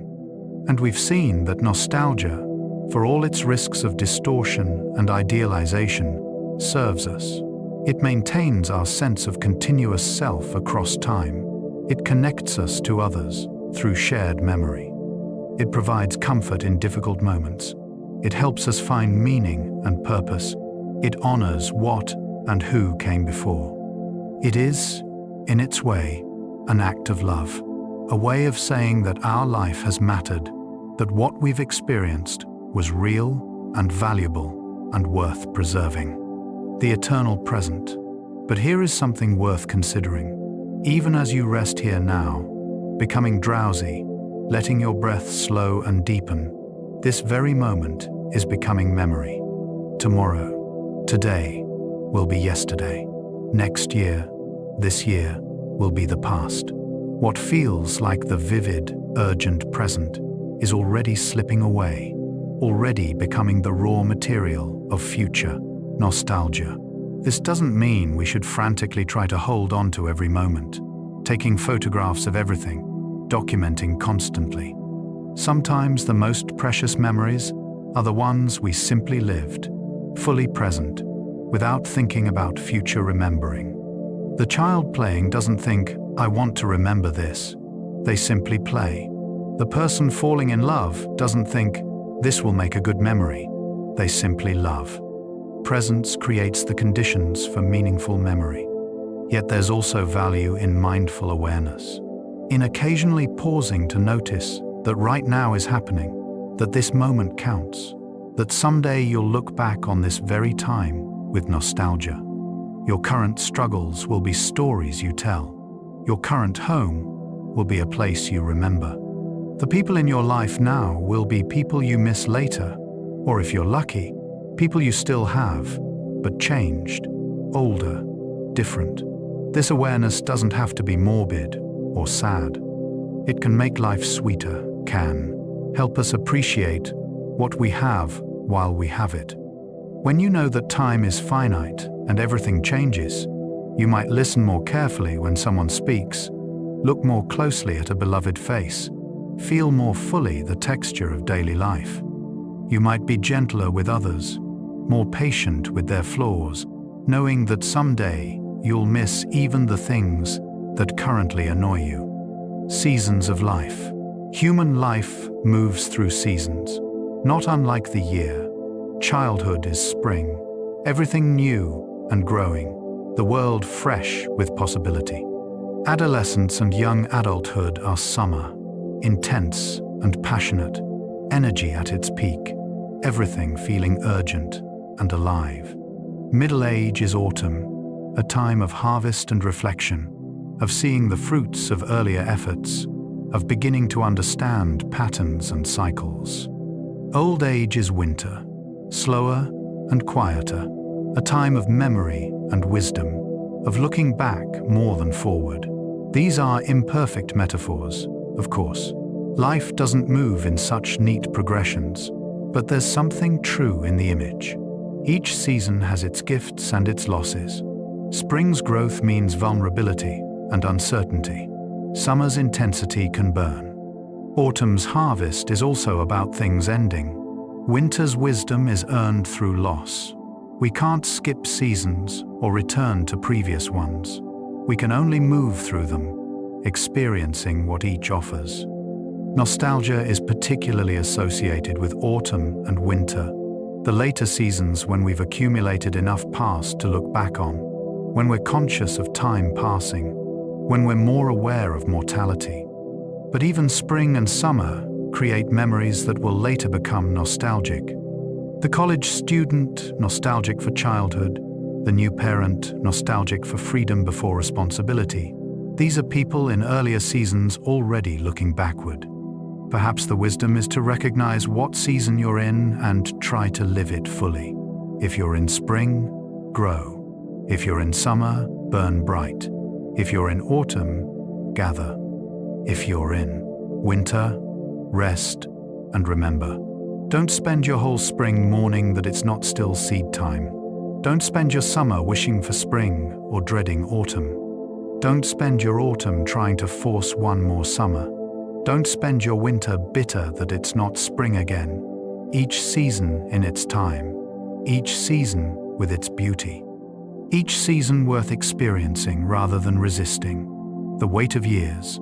As we accumulate years, we also accumulate losses.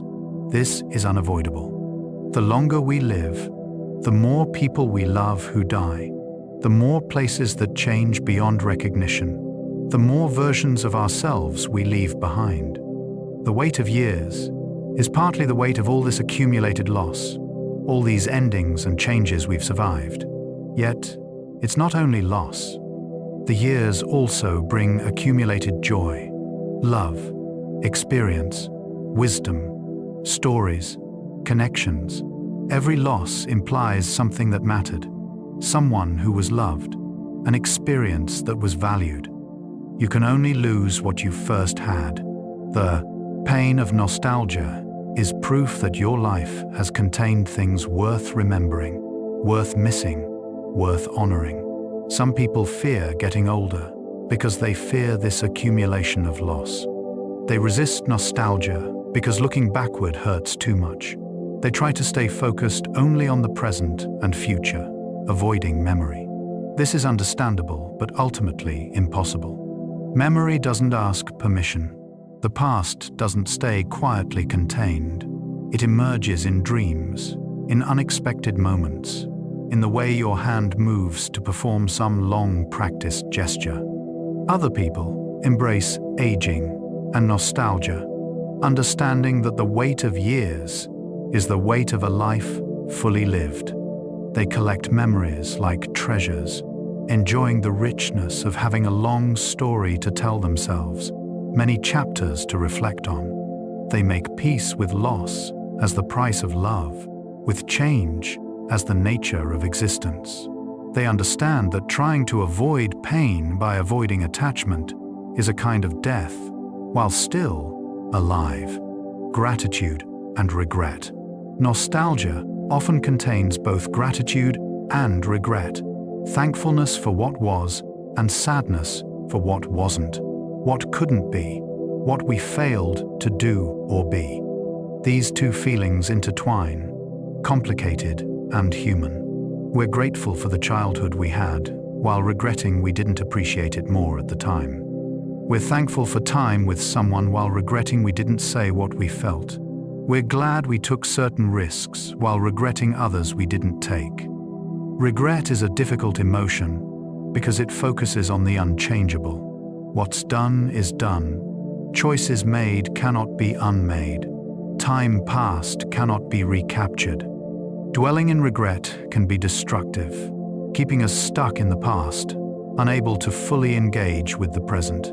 Yet some amount of regret is probably inevitable and maybe even valuable.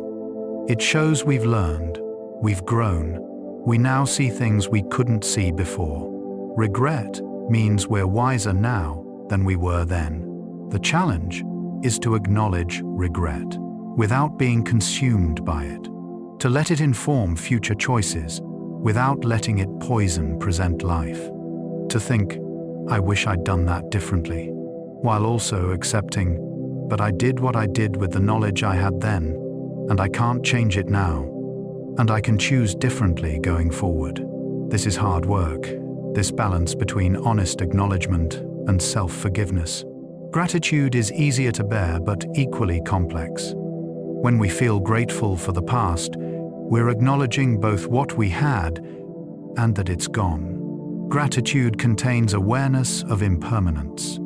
To be truly grateful for something is to understand you might not have had it, that having it was a gift, that it won't last forever. This makes gratitude bittersweet, tinged with the knowledge that everything ends. Yet gratitude is also powerful medicine against regret and bitterness. To consciously reflect on what was good, what you enjoyed, what brought joy, what you loved. This practice turns nostalgia from pure longing into also appreciation. Instead of only, I miss that, also, I'm so glad I had that. Instead of only, it's gone, also, it happened. The past becomes not just loss, but gift. Something you were given, something you got to experience. The stories we tell, we are storytelling creatures, making sense of our lives through narrative. The way we tell our story to ourselves and others shapes our identity and our relationship with our past.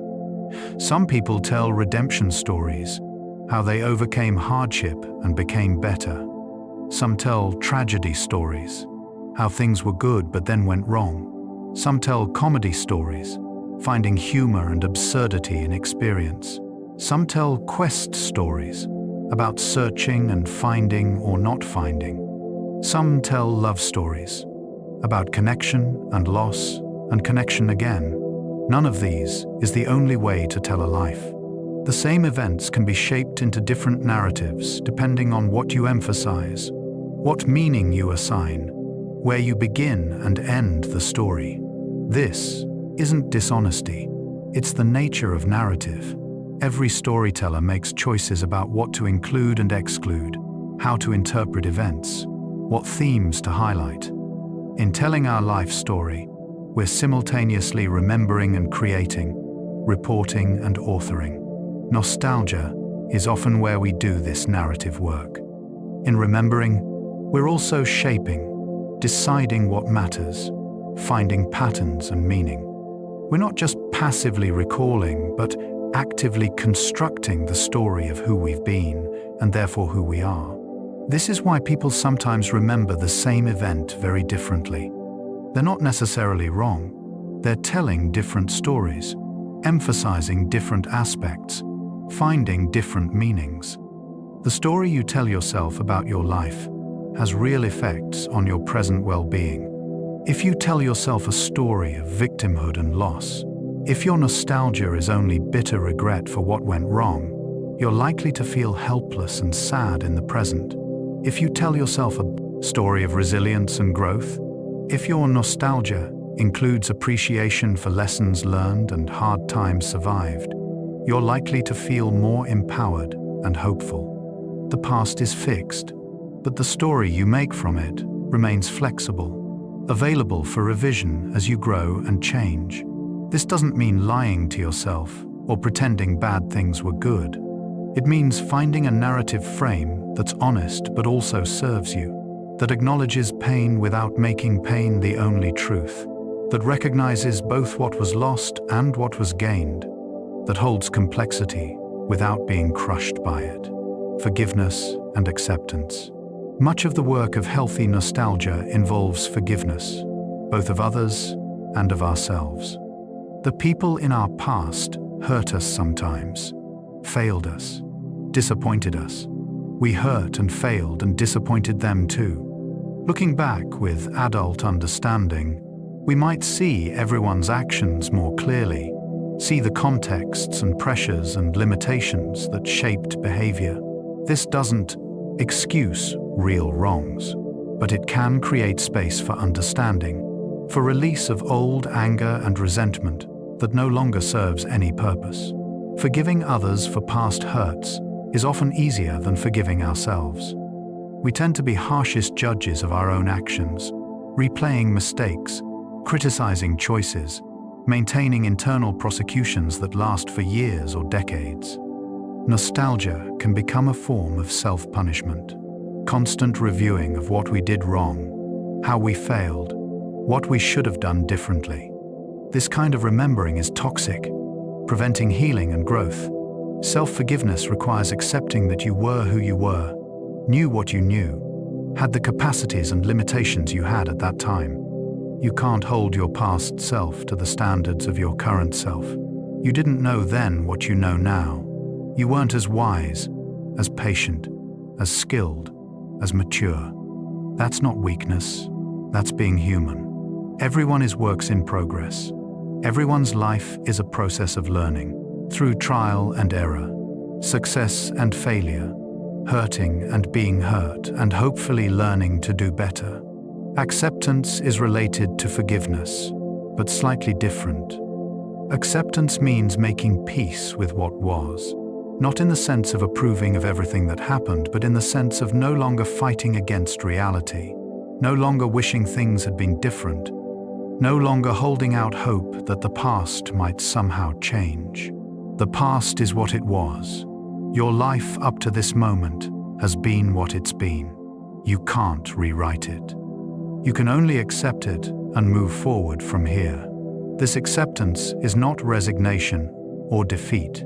It's actually liberation. When you stop fighting reality, stop exhausting yourself wishing things had been different, you free up that energy for present living.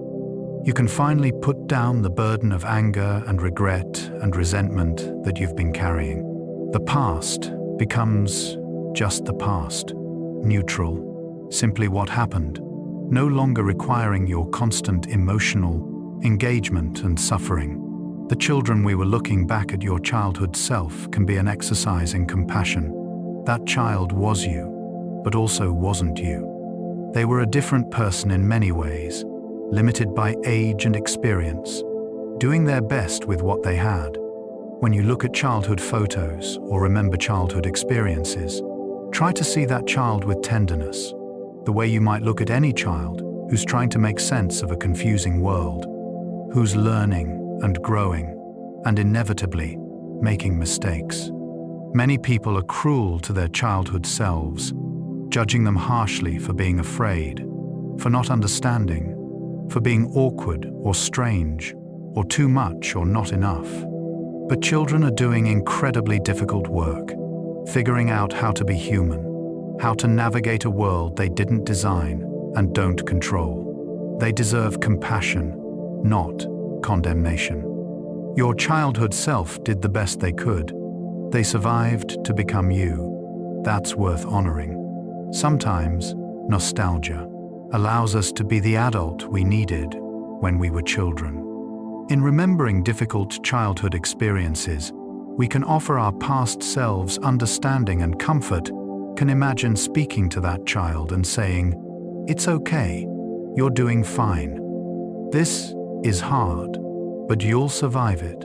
I'm here now, and I know you make it through because you become me, and I'm okay."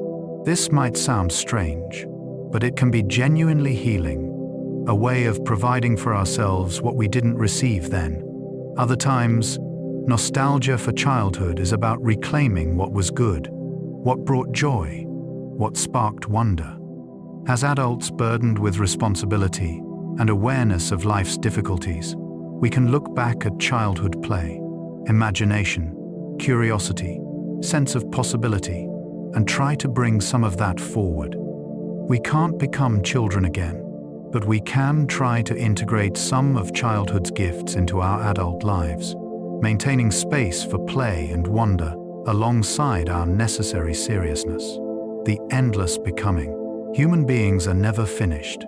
We're always becoming, always in process, always changing whether we intend to or not.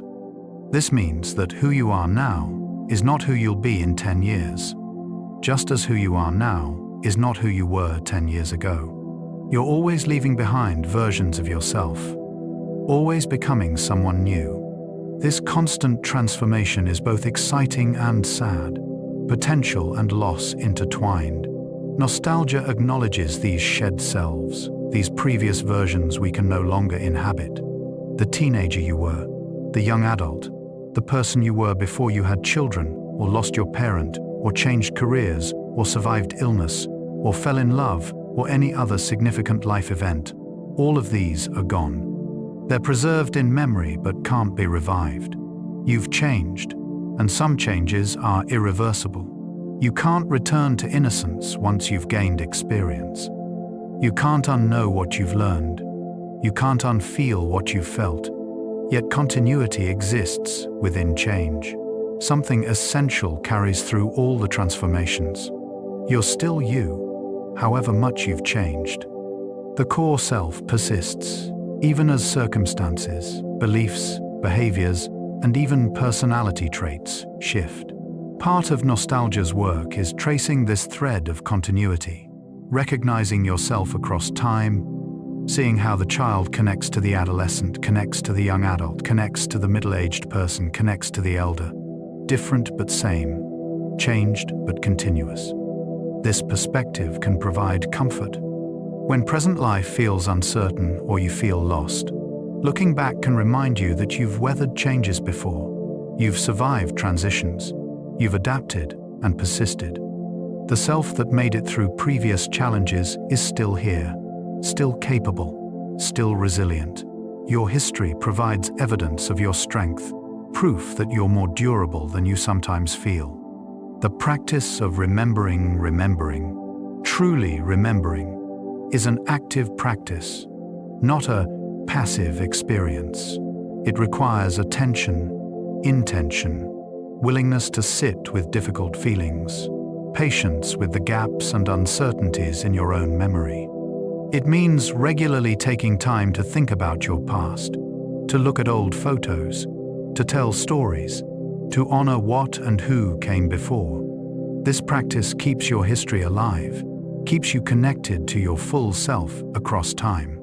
Some people keep journals for this purpose, recording daily life, so their future selves will be able to remember clearly what it was like to be them now.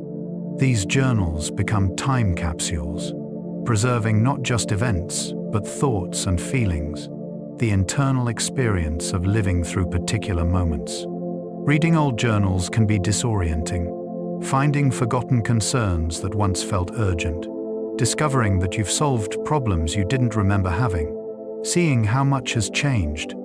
Others practice remembering through conversation, regularly telling stories with family and old friends, keeping shared memories alive through repeated telling. These conversational rememberings are collaborative, with different people contributing different details, constructing collective memory together. They're also adaptive, with stories changing slightly with each telling, being refined and shaped by the needs of the moment, the audience, the time that's passed since the events themselves. Still others practice remembering through creativity, writing memoirs or fiction based on their lives, painting or photographing, making music that captures something of their experience. These artistic approaches to memory transform raw experience into art, finding form and beauty in the material of lived life. They make meaning from memory, shaping it into something that can be shared, that might resonate with others, that contributes to the larger human conversation about what it means to live and remember. However you practice it, remembering is a gift you give yourself and others. It says, this life matters. These experiences count. This history is worth preserving. It's an act of resistance against time's erasure, against forgetting, against the way daily life can make us lose track of where we've been. It keeps you rooted, while also allowing you to see how far you've traveled. Full circle. And so we return to where we began, Considering nostalgia itself, this strange and beautiful capacity humans have to long for, what was while knowing we can't return. We've explored its many dimensions, the neuroscience of memory, the objects and places that trigger remembrance, the role of the senses, the way time and loss intensify nostalgia, the dangers of idealization, the social and cultural dimensions, the relationship between nostalgia and identity, meaning, purpose, gratitude, regret, forgiveness, acceptance.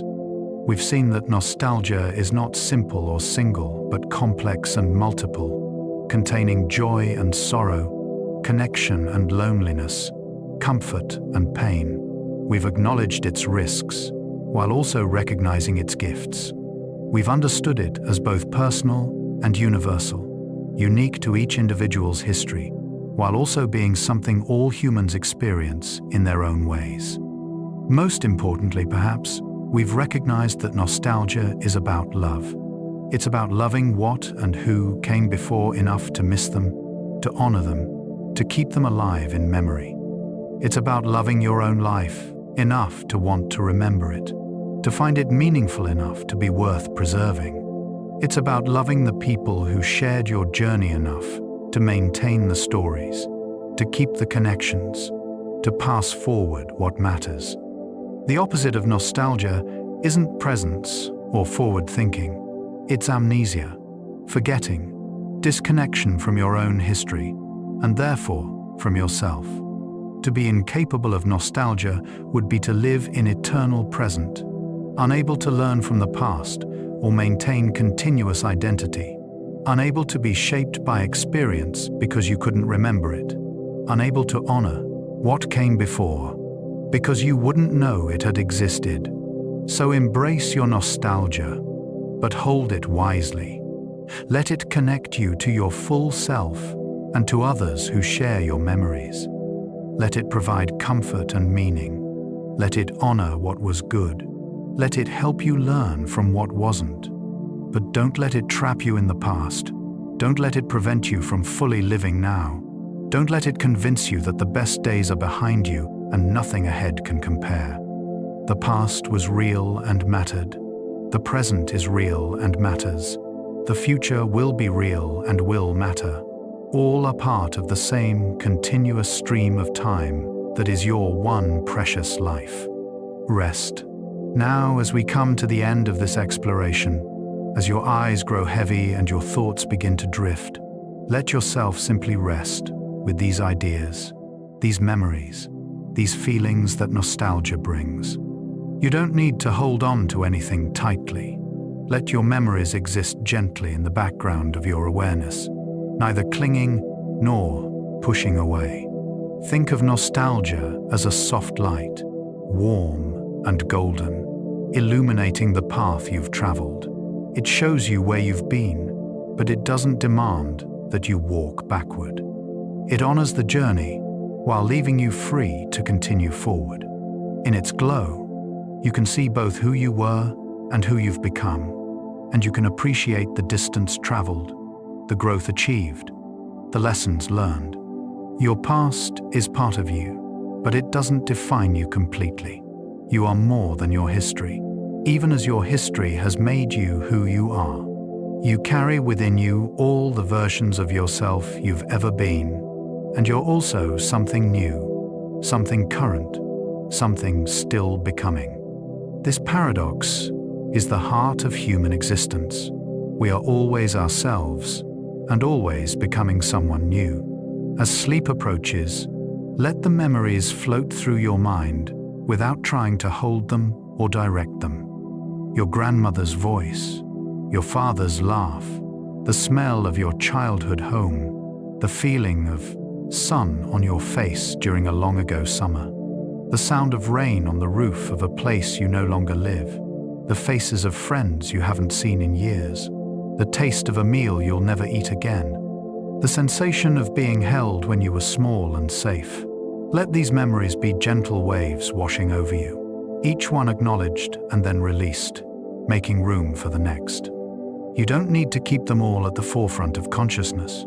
They'll be there when you need them, stored safely in the vast library of your mind, ready to be retrieved when something calls them forth. Know that your life has been full of moments worth remembering, and will continue to be. Every day you're creating new memories that will someday be nostalgic, that will someday matter to your future self looking backward.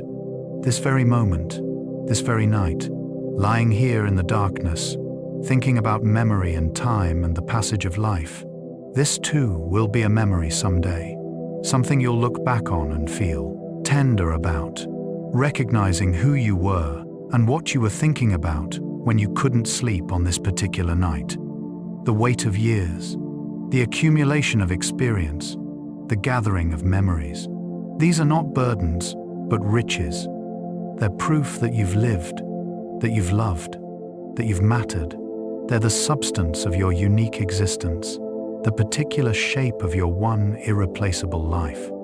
The invitation. So rest now. Let yourself drift. Allow sleep to come and carry you away from consciousness into dreams. In dreams, past and present often blur together, creating new combinations, allowing you to visit places and people you can't access while awake. Dreams are nostalgia without trying, memory freed from the constraints of linear time and logic, allowed to play and recombine and make new meanings. Trust that when you wake, you'll remember what you need to remember. Trust that you carry your past within you always, that it shapes you without having to dominate your past, conscious thoughts. Trust that memory is resilient, that what truly matters stays with you, that the important things don't simply vanish even as details fade. Trust also that tomorrow brings new experiences, new moments that will someday be memories, new chances to live fully and create a future worth looking back on. You're not done yet. Your story continues. What you do tomorrow and the day after and all the days to come will eventually join the archive of your past, will become part of the history you tell yourself about who you are and what your life has been.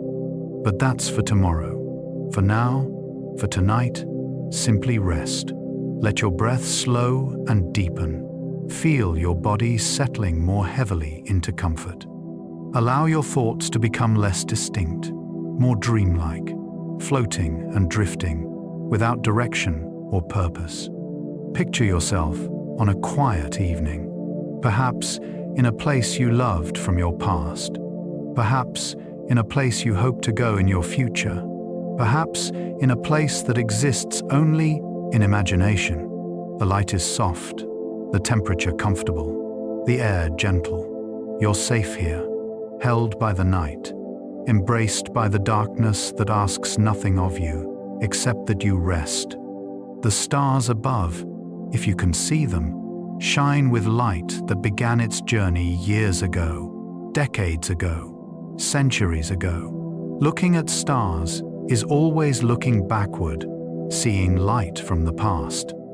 In this way, we're all time travelers, constantly encountering the past in the present moment. The light that touches you now is both immediate and ancient, both here and from there, both present and past simultaneously. You are like the starlight, carrying your past into your present, bringing forward what came before, illuminating now with the accumulated light of then.